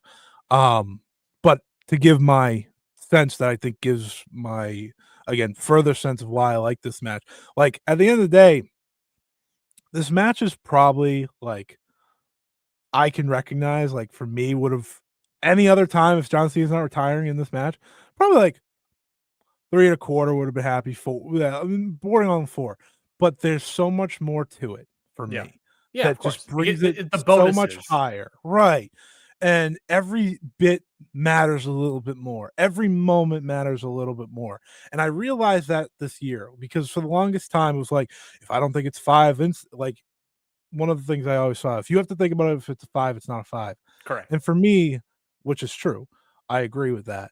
But for me, I took a step further. I was like, if I didn't feel something, like, the reason I don't have, for example, Kenny Omega versus Gabe Kidd as a full 5, I don't feel the connection to those 2. Mm-hmm. It's a phenomenal match. I can outright say that Kenny Omega had an unbelievable performance, and Gabe Kidd can thank Kenny Omega for the rest of his career for what he did. Here, a prime example of a 5 for you and I. I went 5 on Omega and Kidd, but a prime example for a 5 where you and I had emotional investment this year, All in Texas. Adam Page versus. I don't have that as a 5. You don't have it as a 5? I thought you did. No, I actually don't, because I thought I did, and I think I have to rewatch it because I don't remember what happened. I thought I had it as a 5 too, and then I went back to the other day and I was like, I could have sworn you said on the pod it was a 5. I think I did too. That's why that's one match I like. I have 2 matches I want to go back and watch this year. Mm-hmm. Saya versus Tam, the second one, and Minoru Suzuki versus Butterbean. I mean, that'd be funny. And terrifying. But that and Hangman versus Moxley, because I think there is a disconnect for me in terms of whatever happened at the time. Sure. Because those 2 are the only 2 that I have that aren't 5s to me that I was like, you know what? If I rewatch that and feel that again, let's see. Yeah. Anyways, but that is a great example, and I appreciate you bringing that one because there was the emotional investment and such. And I remember it, long show probably too. I remember saying it was 5 on the show. That's why I wanted to point out when you said it, I was like, it's not for me, but I remember every part of that conversation. Yeah. But yeah, that was my ultimate point. It's like for me, a 5-star match, I have to have an emotional investment or it builds up during a match, and I'm at the end, I'm like, man, that was everything for me.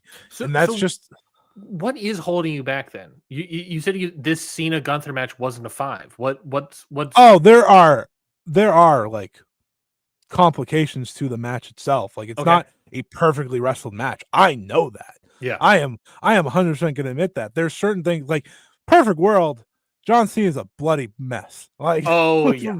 You know, like Perfect World. And I don't always need blood like people. I really don't. But like some of John Cena's greatest matches, he is a bloody pulp and surviving. And I was like, man, if he just that's why perfect. like we mentioned the preview that like this ideal scenario is him bloody, but that's what I said at the beginning earlier was like I just wanted this guy like sweating and red in the face. Like I want this guy looking like Samoa Joe at some point during this match. Like I think that like there are parts that it's not a perfect match, but for me it was an emotional roller coaster that I will forever appreciate. There will never be a time I feel the way I did watching a match like that again. Though I did say to myself, like the day Maya retires, I am not watching wrestling anymore. I was like, I will be gone. I will disappear because now John's gone. It's like, oh boy. I will if you say like this. Coast Radio, just keep hoping she wrestles for the next forever. I will say this about it as well is that I do think it was a match that fell to those expectations of like what you thought the match could be. And we talked about, I talked about last week of what I thought John Cena versus Gunther should look like. Much like Okada versus Tanahashi, I think is a match I reference. Moxley versus Darby in an I Quit match, not as bloody or fiery or any of these other things, but like this idea that that you have, the immovable wall, whatever, the movable object, whatever, all these sort of things. That it just to me wasn't able to get there. And I think it's like I desperately, Scotty, wanted to be in the same boat you are in about this match. I wanted to love this match so much. I love John Cena too, buddy. I grew up watching the guy. Obviously, like I mean, my connection is you have a stronger connection. Sure, yeah. He beat up your dad. You have Biggest Dave. That was your guy. Dave. Everyone as a kid had their guy. Yeah. And I think that's part of it. Now, were you emotionally connected to Dave Bautista versus Triple H? Probably not. But I like that match a lot, though. Right. I think it's a little bit of the Triple H of it all. But I remember that match famously is like disliked by people. Yeah. And I remember being like, I don't know, I had fun. I love Dave. I liked it a lot. Like that's the thing though. Like that match, I think has like a 4 on Cage Match. For you, it was not a 4, and that's what matters. We gotta look up. I actually wonder what that is. It's definitely not high right now. Triple H is in it. But I severely wanted to love Gunther versus Cena. Like I really wanted to love this match. It was just the, like I said, the execution at the end of the day. At the end of the day, I just couldn't get behind I could get behind the story. I just couldn't get behind the way they told the story. I think they could have done that in a way better fashion. In the same, like, basically what I'm saying there is that, like, I think the story on paper is a great story. I think that it should be what happened.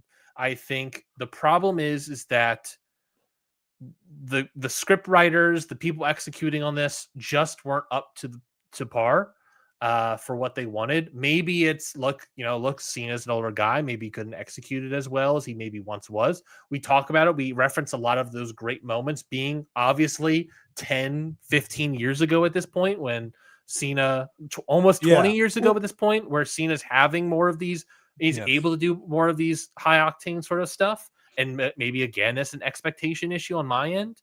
I think it's just this thing of like, look, he just didn't get there in the ring and told that story well enough that I whereas I wanted to be invested, I couldn't get invested because I was being inhibited by the execution of the match. Yeah, and again that is something that I think comes with watching a lot of wrestling. Yeah. And maybe for some it is hard to just kind of lose yourself at times. Like I do from time to time when it comes to matches. And that's not a shot at anyone. That's just something that I do. And I luckily do. Again, like I said, it's something I can do with like a old movie that I know is actually not that great, but it's a favorite of mine, and forever I will forever love it. You know, it's something like that. And that's another thing that, long-time listeners know. I'm not a very nostalgic person anyway, so like Right. So I get the sense that you're fairly nostalgic, Scotty. Oh, big time. So like big time. You can't use nostalgia for bonus points for me because it's so hard for me to access that it's not going to work. And I think that's that's a big part of it as well. And for me, it's watching John one last time. It's why I love the SummerSlam Cody match too, because that was the last. I thought it was a great match. That's the last full Super Cena performance. Agreed. This was just the last John Cena performance.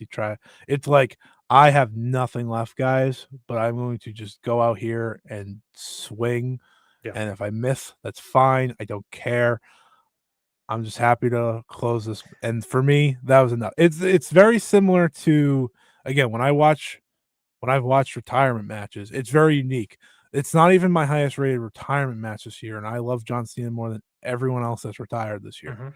Mm-hmm. But like, it was enough for me. It really was. I understand. Like I said, I understand anyone that's had problems, whatever. I mean, I had problems with it, but the problems were not going to outweigh the way I felt. And again, that's the beauty of really anything in this kind of dynamic. Like we're never going to all agree on the same thing. Like I said, I'm sure I am 100% sure you rated Kyle Fletcher versus Speedball Mike Bailey pretty highly. 4.5.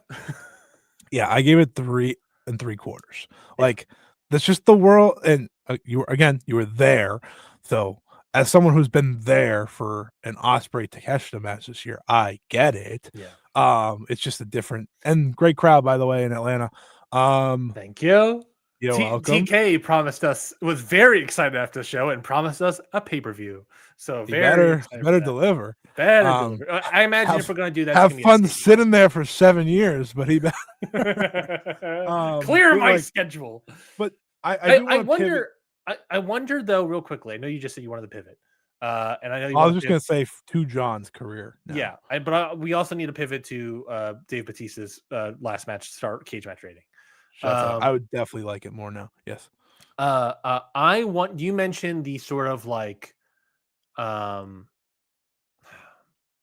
apathy isn't the word, but the sort of just like I'm gonna try my best, give it all. Yeah. I don't necessarily care how it turns out. Classic, maybe. Yeah, I don't care what the outcome is. I'm just gonna try my best. That sort of energy. I wonder if that reads and why part of the reason the crowd is upset is because they wanted Super Cena very much, obviously, as the crowd chanted. And it was, and I think maybe that's the misread of Cena in this moment is that no one wants to. He gave it all. Like it's like SummerSlam. It's like I have to accept giving like a participation trophy for John Cena in this moment. Of like, you tried your best, kiddo. And that's kind of the energy he's laying there. He tells the crowd, points to his heart, I gave it my all. And it's just like, I don't want that. The crowd didn't want that very much, obviously. And it's in like, a nutshell, even then it's like, I gave it my all. And what I just described is like, I don't believe you. I didn't believe that you gave it your all. Right. So I think that I wonder if the crowd read that and it's like, oh, buddy, you could have done more. And I think that's part of the. Again, that's part of the problem because people are used to a different John Cena. Yeah. Because he's not around like a Tanahashi where you're watching him deteriorate in front of you. Yeah. Cena wasn't here the past number of years. For a lot of people, I saw some people like I wish I was he was. I mean, there was a year he had one match where he snuck it in on SmackDown just to say he wrestled every year. Like that's where we got.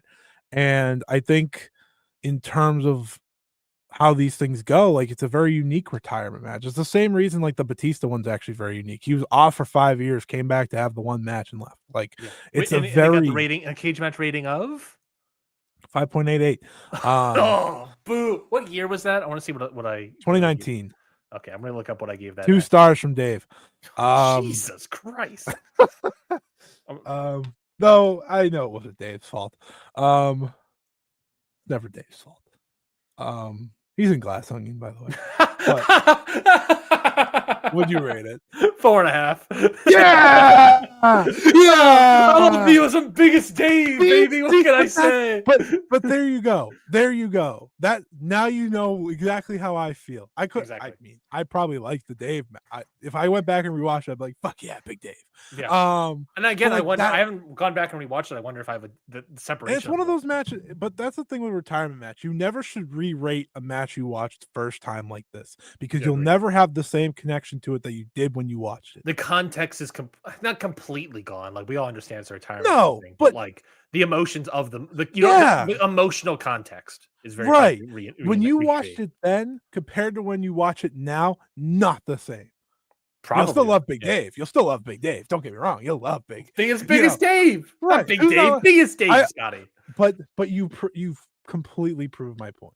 Yeah. You completely proved my point of why I love this match. And I understand why anyone, because you're like 4.5 for Biggest Dave. Come on. Biggest Dave's last match. And that's Camille Nanjiani's in the front row.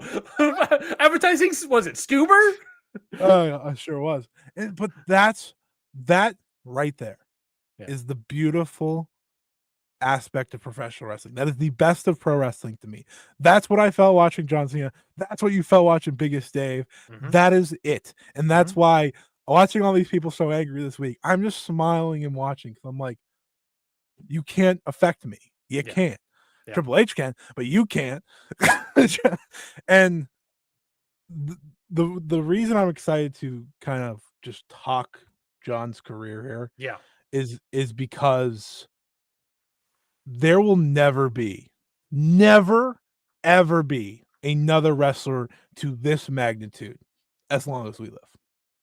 Yeah, I fully agree with you. Every sports team, every person in like existence said, "Congrats, John." Like everyone. And that's not even including the fact that, you had this build up for a year. You had all these different things. This felt like a legitimate moment worldwide where people were saying, "Congrats, John. Congrats to you. Congrats to what you're doing." And you felt that. I've never seen so many people from all sides of the internet be like, "Man, I can't believe John Cena's retiring." Yeah. Like AEW fans that hate WWE, WWE fans of old that don't watch anymore, all these different things. They're like, "Man, my childhood's over, man." And then just coming out with all these John Cena stories. There will never be a star. Roman Reigns freaking wishes he was as big as John Cena. I know Cody Rhodes does. And as much effort they're putting in with Roman and Cody in WWE, what you're pinpointing is not necessarily a wrestling star. You're describing a pop culture star that comes from wrestling. Right. He didn't have to be an actor to be this big of a star. He just happened to become an actor.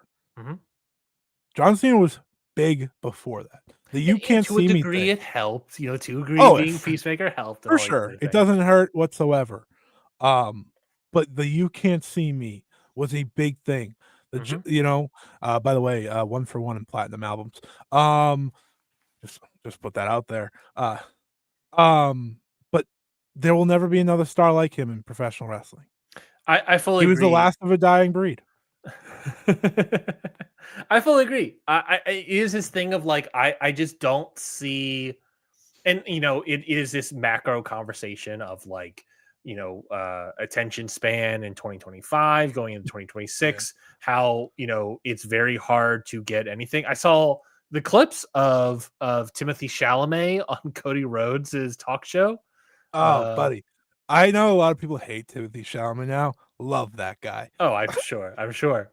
But he made a point of like, because they talk about how last year, and to extent part of this, the marketing for Marty Supreme is Timothy Chalamet, like talking about how great he thinks his performances are. Yeah. And he talked about in that Cody thing about how part of the character, by the way, for those who don't know. One of the reasons he does that and says that is that he feels that people's attention spans are so distracted and so taken up by so many other different things that exist in the world that he sort of feels like if you feel that strongly, you kind of have to scream it from the rooftops for anyone to pay attention. It's true. And I just don't see how that is happening in wrestling anytime soon. AEW as like an idea kind of had that, but like as a singular wrestler, I mean, it's so hard to tell. But like when did John Cena obviously starts off in Ultimate Pro Wrestling, goes into Ohio Valley Wrestling, then makes his main roster debut, and I'm skipping over a lot of stuff we could talk about as well. But what's the moment that we can maybe pinpoint, if it is a pinpointable moment, where you feel like Cena crossed over into pop culture? Is there a moment that feels that way? When he was wearing an orange shirt. Orange shirt. So Cena. early 2010s is when I think it really broke through. Let's see if I can find a picture. Oh, Rock time. Right around the time Once Upon.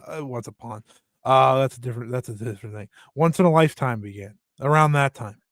2008 might have been the. Let's see. No, 2008 was the Bulldog shirt. Yeah, you're right. That was the into the AWA shirt, the best shirt of all time.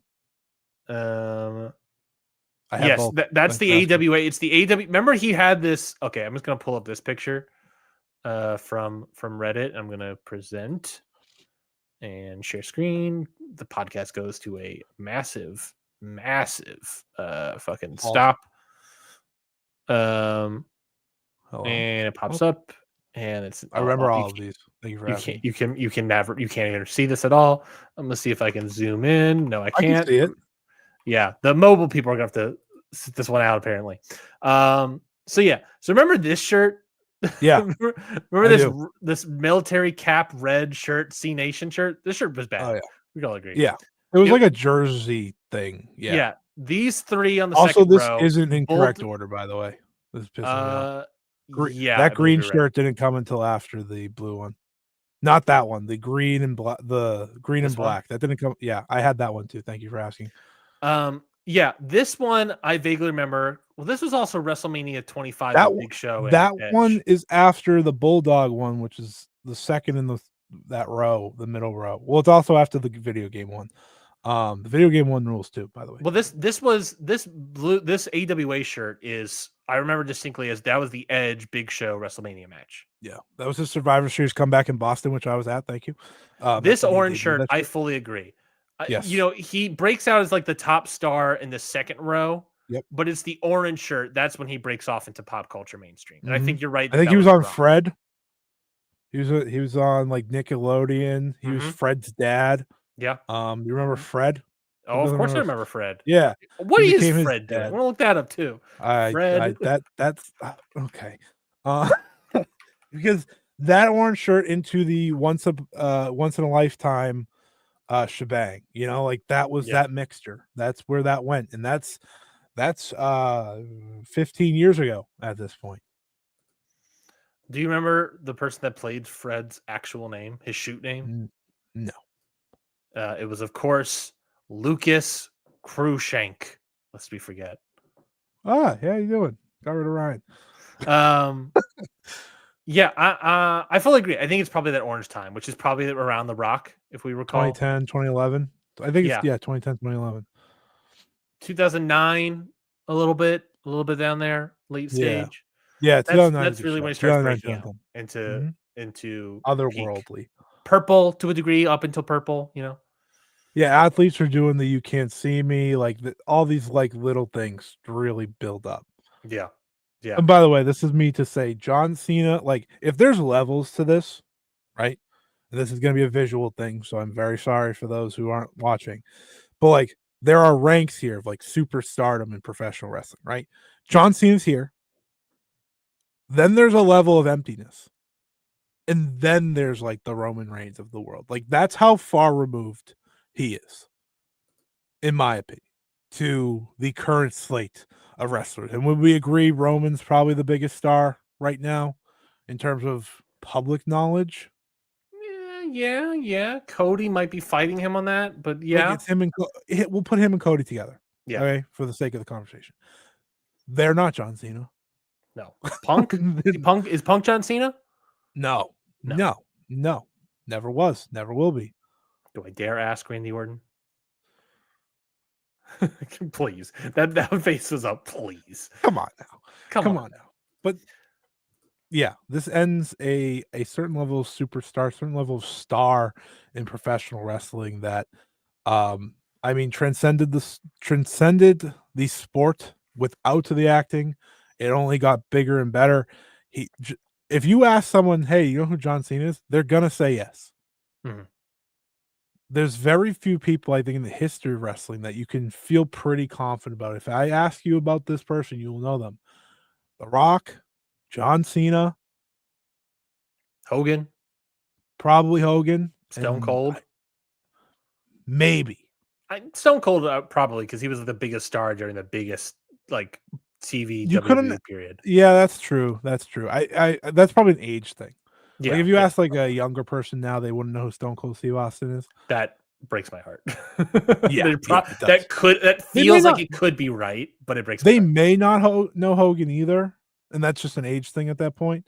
Yeah. I feel like everyone knows who Hogan is, right? Everyone has heard that name. I feel like I hope so. Maybe not. But it's those four, right? Maybe not hope so. It's probably those four. Yeah. Like that's the league. And then it's everyone else in terms of that superstardom. And for John to wrap things up, and I think another part of like this entire John Cena thing is he's been essentially retired for years. It's it's like he was just making it official this year with the final run. And I think that's like the uniqueness of how all this felt, and maybe why the childhood thing really smacked me in the face now, because it's like, oh, you can hold on to that idea. He's still kind of around, and he'll dip his toe in once in a while, and he'll maybe have a match. That's gone now. I truly like. I know wrestlers come back, and never say never, but I do think he'll probably never wrestle again because he doesn't need to. Nope. He does not need to. Many of the wrestlers that come back need to or feel the need to. He loves wrestling, but he's like, I'm good. I don't know if I've seen my last AAFU. No, sure. No. For certain have not seen my last 5-knuckle shuffle. I agree. But I think I've for sure seen the last time the bell rings and he's competing. Yeah. Oh, yeah. I tend to agree. What are some of the standout moments of his career that really stick out to you?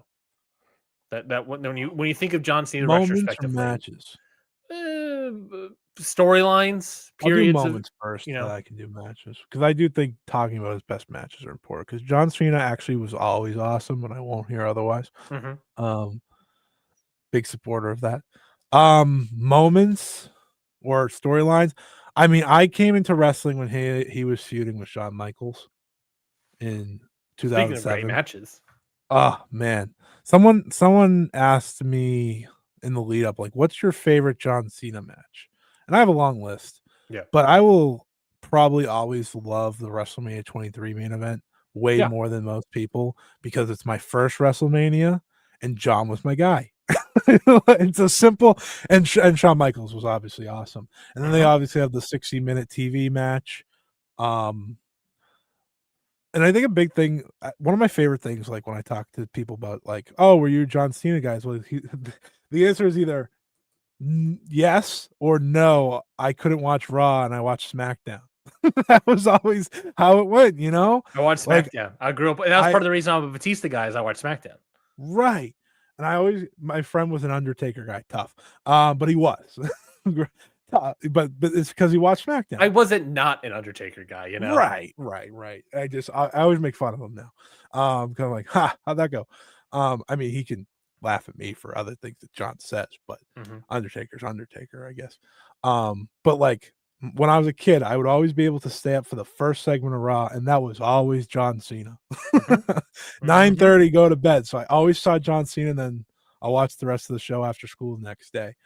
My favorite moments, though, I did not ignore your stories. You say stories or moments, storylines, matches, anything that sticks out in your brain when you think about. I love the stuff. I love the stuff with Shawn because that's the first story of wrestling I remember, and that just connected with me. I always thought Shawn was going to win. He didn't. God bless. The Punk stuff, obviously, that always has a very important connection to me. I actually love the Batista stuff, even though it wasn't long-winded. The first time, the SummerSlam, I rewatched that SummerSlam match. That match rules. Don't listen to anyone. The Batista stuff was a time where like I was now fully watching wrestling and watching pay-per-views and stuff. Yeah, and then when Batista was a heel, I remember, the over the limit match, and then he quits. That match also rules. Don't let anyone. JBL stuff, obviously, that is a classic. The Umaga combo is awesome. Let's see. Oh, when him and AJ, like that was the first time I think I fully appreciated like work rate, if that makes sense. I didn't know what the hell that meant at the time, but that was when I was like, yeah, this is like the greatest match, ever. And they're fantastic together. Let's see. I remember a lot of bad John Cena stuff. Not his fault. Yeah, well, other things I remember is the Nexus angle. Yes. Specifically the Nexus angle. We pinpoint that memory. It's an important one to pinpoint. But here's the thing. I loved John Cena beating the Nexus because I was still a kid. And I didn't want the Nexus to win, even though I thought the Nexus was cool as shit. I didn't want him to beat John. Yeah, I don't think I ever fell into actually John Cena's bad. I don't think I actually ever fell into that fully. It was more like, all right, he can like not be world champion for a second. It was more like that. Yeah. I notice I didn't say him and Randy. Haven't brought up Randy Orton yet. Yeah, I think there's a lot of fun stuff there. I think that his feud with Edge, the TLC match in Unforgiven specifically, is a great moment as well. Oh, that's the most watched match I have on a DVD. I had the ladder match DVD. Unforgiven? Yeah, and they had that on the ladder match DVD. I was like, John Cena was in a ladder match? That match rules. Him and Edge rocks. That was before I watched wrestling, but that is one of the best feuds he's ever had. That's why I understand people being upset Edge couldn't be part of it. What makes Cena so great though is that like I do think he's like just a perfect like all-arounder that like and arguably a great hardcore guy because like we talk about the TLC match, we talk about the I Quit match of JBL and Judgment Day, just the getting beaten down on the Nexus thing, to a degree, to a very much a degree of hardcore sort of angle. The ECW One Night Stand with Rob Van Dam, obvious moment match that gets pinpointed out here. That was a very fun match because what's interesting about that match specifically for me is that it is John Cena working heel. Even though he is a face, he is essentially working heel in that match. And that you could tell he is working heel. Wait, which one did you say? Sorry, I missed Rob Van Dam, One Night Stand. Oh, yeah. That one he is very obviously the I have heel a good flip and side working to as that, heel. by the way. Or a follow-up to that. Him and Daniel Bryan, SummerSlam. Daniel Bryan, SummerSlam. That's a great one. His feud with AJ Styles in that 2017. Him being one of the big prominent figures of that new age. When I come back into wrestling, I'm still a SmackDown guy. Brand split. I'm watching both shows, but I'm loving SmackDown more because it was also better. And John Cena is a big proponent, not big, character of that era as well. He was a really cool part of that era. He was. That's like really cool time. Oh, the other thing, which is one of my favorite things of all time wrestling, the United States Open Challenge. Yep. I'm fully gone at this point from wrestling. I know you are. It's awesome, though. It is absolutely awesome. Like, it is one of those things I legitimately recommend people just go back and watch it. in order, it's a really fun time because every week was a mystery. Every week was someone different. He probably gave Cesaro, Claudio, whatever you want to call him, the most shine he ever got on the main roster. Yeah. He helped Sami Zayn break in. Oh, and the Kevin Owens stuff absolutely rules. Kevin Owens feud ruled. I watched all his matches. I almost shed a tear when Kevin was there and he embraced him bigger than anyone else. I was like, that means a lot to me as someone that loved that feud, like loves what they did with that. Yeah, that was genuinely great. Yeah. Genuinely great feud. Man, John Cena's just awesome, huh? Great guy. What's the moment where things start turning? We got to start talking about the tumultuous, like this guy is on top for so long. He's not necessarily the best worker when fans turn on him. But when does it talk? We got to talk about the fans and the turn. 07, 08. Mm-hmm. Like 08's probably the full turn on him, I'd say. When's the rise above hate era? They were definitely against him then. That was when he was facing Kane and well, he was shooting with The Rock too. That was kind of The Rock time. That's when they really fully went in on that. Yeah, fans turned on him big time. I think that's something that's definitely very forgotten because every time John's come back the past decade, it's been very different. But boy, oh boy, he was like the most hated man in arenas a lot of the time. You know, you look at 2011, people picking Punk over him, obviously. Yeah. That was a big part of that, and him still kind of getting the center stage, him beating Nexus, another big part of that. You know, we kind of talked about it earlier. They did a lot of hoop jumping to try to get him not booed. Mm-hmm. You know, like feuding him with like John Laurinaitis of all people. Oh boy, that was some of the worst stuff they've ever done. Awful. He was booed for a good like 5 years. Yeah. But he was always John. He kept going, kept pushing. Still did some great things, you know. But there's a lot of bad in there that wasn't his control. They just they paired him with the freaking Miz at WrestleMania. Yeah. That's a big problem. Not necessarily a John problem, unless you listen to the Locker Room Stories, but a big problem of it is this thing of everything was centered around John for so long, and that's partly why there was this disdain. But it was also that there was no one else that was like filling that void. You know, you're starting to have guys, you know, retire, being forced to retire, like Edge. Guys like Shawn Michaels actually retiring on their own thing. Guys who are now becoming part-timers like Undertaker or something. A guy that he never really had long-time feud. That's what made the WrestleMania match so interesting, is that they always they like barely intersected in their entire careers. Yeah. I'd argue they still didn't. Yeah, I mean, they have these things where I fully lost my train of thought. That scene Undertaker barely interacted whatsoever.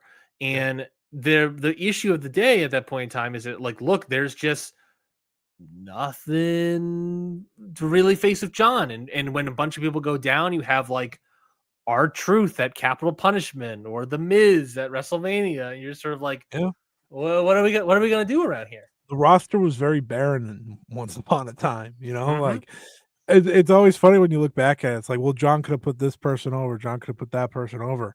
But at the end of the day, like all they had was John sometimes. You know, like that was part of it. Until Punk really blew up, and then from Punk it kind of became Daniel Bryan who blew up. You know, like it was the indie darlings. It was really when the handpicked guys bad, the indie crew good, you know, type thing, right? Yeah. And I think that was a real movement when he was really disliked, but he did some of his best work with these guys, you know? Like some of my favorite stories you'll hear is from like those types of guys. Like, yeah, John Cena is actually a really good wrestler. Fun fact, and it's like, no, I've watched. Thank you. But it's like, I don't know if you saw this, and I don't know how many people actually saw this. He called AJ Styles the greatest in-ring worker of all time. Yeah, I did see that. Yeah, I was like, I feel like that's very overlooked of like how meaningful that probably is from someone like John who's worked with a who's who of the past couple number of years. Yeah. There's also a lot of I wish John could have faced and stuff like that, but it was never all perfect. I mean, that's kind of the beauty of John Cena at the same time is it was never all perfect. You know, me and my friend were joking while we were watching the last match. Like, come on, John, I need to hear you call it a move. Like, I need the full, and I did. I This need the guy full thing. nonstop talking and Oh, talking. yeah. But there's something so cool that he was like, yeah, we're calling that shit in the ring. I will yell it out, but we are calling that shit in the ring. How many people call this shit in the ring anymore? Well, it's tough because I don't think anyone calls their shit in the ring No. as loud as John That's Cena. true. That's true. But we do know a lot of things are pre-planned, right? Yeah. Now at this point, I think it's fair to say it's more pre-planned than it is called in the ring at this stage. I wonder how much the last match. It felt like the entire match was probably called in the ring. It's my fucking guy, man. And John Cena was yelling nonstop. Oh yeah, so that's my guy though. That's how I want him to go out though. Hey, buddy, if I'm calling my career, we're doing this the right way, okay? And by that I mean calling it. I'm calling my career an end. Entire thing. I watched him call that entire thing literally. Yeah, the best thing I could say about John Cena is he is WWE's greatest of all time. Like when they say it, it is not a lie. He's my favorite men's wrestler of all time. He will never be replaced in that respect. Like I used to love CM Punk. The only other time I could ever say like there was a men's wrestler over John Cena in my life was like, the cool teenage age. Punk cool, Cena bad. Even then, like, what did I love the most? The CM Punk John Cena feud. That's still yeah, so for me, John Cena's career is the reason I am on this show. I'm not here without John. I mean, I'm not here without other things because I almost fell out of wrestling in 2020, but I've said that a lot, but I'm not here at all without John Cena. I am not watching wrestling as long as I have. This is 2025. In 2 years, I will be watching wrestling for 20 years. That is sickening to think about. Someone help me, please. But yeah, I mean, it's all started with SmackDown versus Raw 2007. I put that in the system. I learned about a guy named John Cena. I put it on the TV, heard from West Newbury, Massachusetts. I said, oh my God, that's near where I live. And the rest was history. He happened to be the world champion at the time. I didn't know what the frick that meant. That was a fun part. He had the cool spinning belt. That's what I remember. And he's from Massachusetts. I remember me and my cousins watched WrestleMania 23 together. Yes, this is now me going down memory lane. That's fine. That's kind of what the segment needs to be. Yeah. I remember watching WrestleMania 23. I was rooting for John Cena in the main event. My cousins were rooting for Shawn Michaels, and I didn't understand why. I was like, "This is the guy. What are you talking about? He's John Cena. Freaking John Cena. He has the sick car drive, smash through the glass, and the music hits." By the way, I know, like, I know some people don't like My Time Is Now. Now that shit is all timer. Like that is. When the trumpets hit, oh, it's classic. Been blaring in my ears for the past 3 days, 4 days, however long it's been since he retired. But I remember just doing that. I was always the John Cena guy. I was going to school with John Cena shirts on, had the big Bulldog shirt. My best friend still reminds me to this day, dude, I was terrified of that Bulldog shirt when we were in elementary school. I was like, I remember. I was John Cena for Halloween, guys. Yeah. I was John Cena for Halloween. Like my cousin was Triple H. Bad pick. No wonder why he doesn't like wrestling anymore. And I was John Cena. Yeah, I mean, I don't know how many people care about memory lane, but that was 2007, and every year after that, it was John. Had so many of his shirts, the cool ones. Not once he went to Fruity Pebble, I stopped buying his shirts. I had when I was younger. I've never said this to you. when I was younger, I had all of my like wrestling memorabilia on. I had these like IKEA rollout like plastic cabinetry Yeah, sort of things. yeah. You know, it had a black top Oh, and no, they had like the IKEA. clear Mhm. containers. On the very top was all my wrestling memorabilia, and so much of it was John Cena. And my mom would be like, "What is this? Your shrine?" I'm like, "In a way, in a way." Uh, you know, because You know it was like what? I remember distinctly that we had the John Cena. There was a John Cena bobblehead. There was a John Cena armband, the 8-bit John Cena shirt. Yeah, Um, that I remember that that all shirt specifically. rocks. That sticks out my brain. There was a Rock and Rey Mysterio bobblehead as well, I believe. There was Yeah, other stuff there were like there was a George the Animal Steel like baseball card sort of thing. Like I I had remember one of like a those. bunch of I things. remember those. I Yeah. distinctly remember the 8-bit John Cena shirt. I mean, we're talking about memorabilia. You know, I have this because of John right here. Hmm. The little it does spin, by the way. I've had this on my desk in front of me. It's like Yeah, right where my monitor is. Every show we've ever done, which perfect. is a fun little fact. Like I just have that. I even have the stupid old WWE title because it was 16th, by the way. That's the one belt I have because it was the 16th. Do I even like that belt? No, I actually don't. Thanks for asking. I actually hate this belt.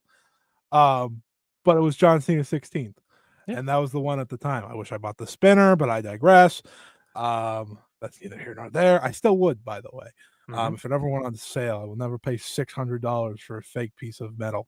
Um, but my point remains, Yes. like all of this is to say there's a reason I love the match. There's a reason, despite Triple H's many, many, many, many, many, many, many false and poorly booked decisions throughout this entire retirement run, I still enjoyed so much of it. I hated some of it, but I still enjoyed a lot of it too. The really ever since he turned back babyface because he clearly said, "Yeah, this sucks. All right, let's end this the right way." Um, I did my best to enjoy every bit of it, and I think I'm right with saying there is no part of me that cares what WWE does moving forward. There's no part of me that will ever again care what WWE does moving forward Yeah. because now I know John Cena's not coming back. And while we will still talk about it on this show, we will still watch some of the things and review it on the show. To me, WWE that I ever had any love for once upon a time, that is now fully gone. Yeah, I don't know what WWE looks like now in this sort of thing. I mean, I've been thinking about that. I was thinking about that at good old Jersey Mike's today.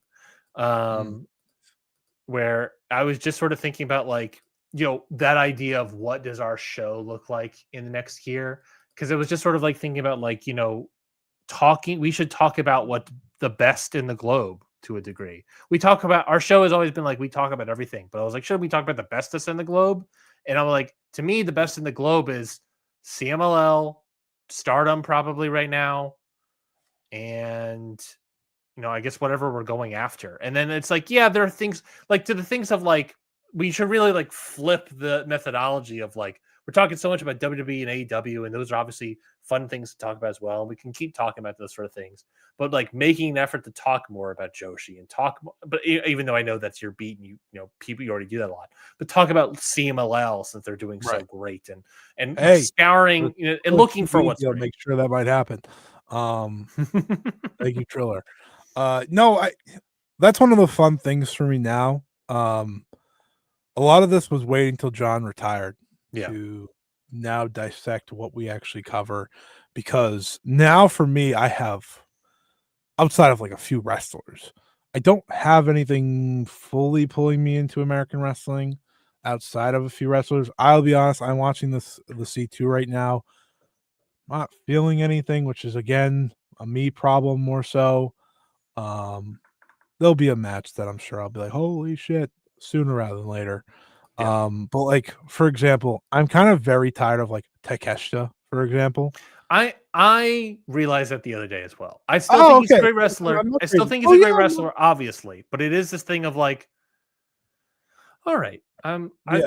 I am reaching this point of like, okay, Yeah. I'm still part of the 50 list thing for Voice of Wrestling that I learned the other day. Not the FSM 50 or FSM? Yeah, I think that's what it's called. I have no idea what it's called. Sorry for anyone listening. I spoke to Alan Farrell, and I don't get an invite. Alan's what the heck? great. Alan's great. I don't know if they had it. Anyways, I've been on it for a few years now, and every year I kind of forget about it, but I just stay on it to get my Joshi represented. Yeah. But my point was he asked me about something, and I was like, I honestly don't know how many non-Joshi wrestlers I'll have on this year because I've been so unmoved by so many different things. Like I'll toss Hangman on there, and you bet your ass I'm tossing John Cena on there. I don't give a shit what anyone tells me otherwise. Yeah, was it a good year for him? Not really. Do I care? No, because he made my wrestling year better. But that's the thing. A lot of discussion goes on. This is not me crapping on anyone by any means, but they'll name people. I'm like, and that's and Takeshi's a big one. He's high on my wrestler of the year list from match quality, especially in the first half. Yeah, but yeah. Who's your wrestler of the year? Yeah. Well, I think we're almost out of time, Scotty. So that's oh god. Is it Takeshi? That's No, fine. I understand. No, it's more obvious than that. Come on, Fletcher. Yeah, he's my number one right now. I figured. Takeshi's third. Who's second? Is it Kenny still? Yeah, it's Kenny still. He's just hung around. That's insane. I don't know if I don't know if the part of that is do I even vote for Kenny? Well, yours is judged a little differently though, right? Yours comes down to percentage. I don't really remember. We'll leave you with this. Hey, Alan Farrell, if you want my SFM 50, I can tell it to you right now. And I hate to say this, Scotty. Number 50, Daniel Garcia. So maybe I should reevaluate my entire thing. Yeah, I mean that. It's pretty bad. It's pretty bad. For what it's worth, just to wrap this up, I can also give you the Joshi that are in the FS my 50 if you like. Don't upset me. They're not bad picks. Tam Nakano, Azame, Io, if you want to count that. She counts. Shuri, Saya Kamitani, Mayu, Suri. Okay, there we go. Now I'm not. That's all of them. I think. I was just waiting for the last two. Now I'm not upset anymore. Tony Storm isn't making my 50. But to prove my good, holy shit, I haven't seen Tony Storm wrestle in a minute. No, I did not watch the tag title match. I was annoyed. What was I gonna say? Oh, to just kind of point out how I feel about wrestling this year, both Tam Nakano and Nanai Takahashi are both still in my top 25. They have not wrestled combined since May. Okay, so I don't feel bad for having Kenny Omega that high. No. That's just the year it's been, man. My 25 ends at Shuri. Okay, I said top. What was I said top 25, not top 3. Yeah, that's fair. My top 25 ends at. Oh yeah, just does Kenny have this year? I don't know off the top of my head. I'll have to look up his cage match. While I look that up, Scotty, give us some plugs. Give us your match of the week. Where the hell's Kenny? He's had 16. All right, that's good enough. I feel like that's good enough to be fine. Crazy love. If you're over 10, I'm I only have 25 from Hangman Page. 25 matches. Yeah, and I don't think I've missed many. Kenny's had 15, and we know for a fact he has one on Dynamite this Wednesday. Kenny basically wrestling 1 a month, maybe 2 at this point. Yeah, he's retiring soon. Yeah. Maybe we get another year of Kenny. Maybe he looks more broken down than John. Agreed. Every time he steps out there. Now he will put on a great performance the best he can, but every time he walks, I'm like, oh, Kenny. Scotty, you had a hard out 9:30. Give us your match of the week. I'm getting out here. I'm getting out. Stop yelling at me. My match of the week was Mayu Iwatani versus Hummingbird. You're welcome, everyone. Go watch it. Go watch the Hummingbird. That's called Taste because I can't pick the John match. I haven't been watching much lately. The other pick would have been Samoa Joe and Eddie Kingston. I thought that was a lot of fun. Shout out to Eddie Kingston proving to me, yes, people do still care about you winning gold, my friend. Good job. I know what match you're picking, so I'm not going to take it from you. Correct. Well, we already kind of mentioned it, so I'll give you another option. Oh, very nice. I appreciate that. Anyways, follow me at Scotty Wrestling on YouTube and Twitter, youtube.com/@ScottyWrestling. If you want more thoughts on Saya Kamitani's year, you can go watch that video. It's about an hour long. Talk about our whole year, giving praise to Tam Nakano, giving the ups and downs. It's not all positive because we can't lie, folks. It was not that there was a clear what's the word I'm looking for? Cruise control that we found somewhere along the year for Saya Kamitani. That ultimately is all she had to do to get the trophy because no one was going to steal it from her once Ozawa got hurt. And Tanahashi did his best. Good job, buddy. But it's a lot of praise for Saya, the history behind it, all that good stuff. I also have a fun video coming out on Thursday. It's called the Joshi Christmas Special because who doesn't love a nice Christmas special, right? Right? I did that with Trent, old friend of the account. Yeah, I got him. It's like we have a Secret Santa on there, giving you some matches to watch. We have a Presents or Cole. Who gets presents? Who gets coal from the Joshi world? These are my style titles. Fun fact: Trent gave Mayu coal. I was ready to jump at him, but it's a funny reason, so you can go watch that. And we also did Spreading Cheer, was just kind of celebrating things from the year that we really enjoyed that aren't talked about a lot. But Joshi Christmas Special, that's on Thursday. Next like month, I have a million videos planned because that's the time of year it is. Obviously, Ring Post Radio is going to dial up soon, too. We have a lot to cover. Our favorite time of the year, I think, for us, our point of view on the show and things we talk about. We also have to try to figure out what the hell we're going to cover next year, and that's the beauty of it all. But I'm going to shut up now, Ryan. You can end the show, and we can get out of here.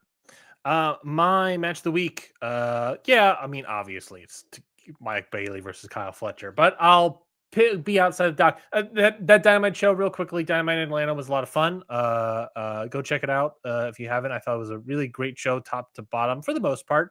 But it was extremely fun being there live. Obviously, crowd was hot all night. They were promised a pay-per-view if they were on good behavior, and we were, I would argue, great behavior. And Tony Khan came out the most excited I've ever seen this man.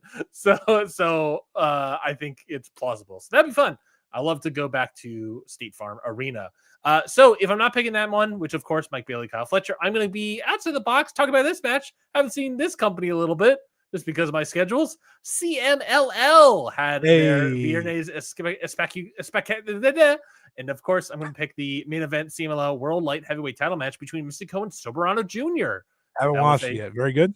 Very, very good match. Very, very good match. Hot crowd. Can you believe it? They have a big show this weekend. We should review it. I agree. Oh, that's a good call. They have the Dream Match show. Exactly. We can watch it on Trailer Plus. You can follow us on social media if you dare. Follow us wherever you get podcasts. Follow us on YouTube. Count Out Podcast Wrestling Network is the YouTube channel. Listen to the rest of the shows on the network as well. I put out a primer for the ballot last week, I believe. If I'm not mistaken, it was last week. A primer for the ballot 2026 seasons. No, I posted it on YouTube. Oh, yeah, because I forgot to post it on YouTube after I posted the thing. It doesn't auto. That's how I get. That's how I get my notifications for the thing because I subscribe, so it pops up like that. Yeah, I fully forgot to do it. And that's on me, baby. I was also a guest, on a returning guest to the Apron Bump podcast. Good friend Kyle. I was on it previously talking about an in your house something. I don't remember what it was, but basically he goes through and watches shows in like a timeline order where he'll watch like Ring of Honor all of order, and he does them all at the same time. He'll do a Ring of Honor timeline. He has a TNA timeline. The In Your House WWF was a WPV timeline. Stop being in my house. He's also doing a WCW timeline.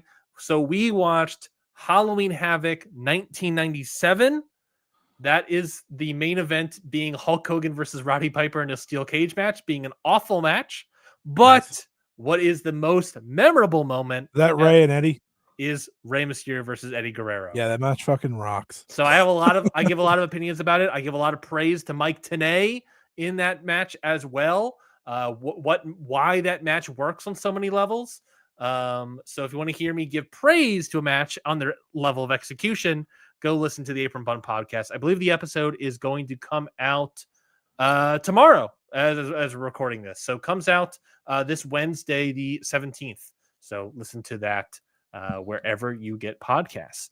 That is it for us this week on the Ring Post Radio podcast. Until next week, goodbye, everybody. And what was the last thing John Cena said?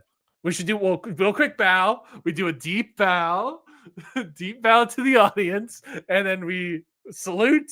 And I don't know, what was the last thing John Cena said, Scotty? And he's not, I guess, nothing. He's just not going to say anything. All right, well, goodbye, everybody.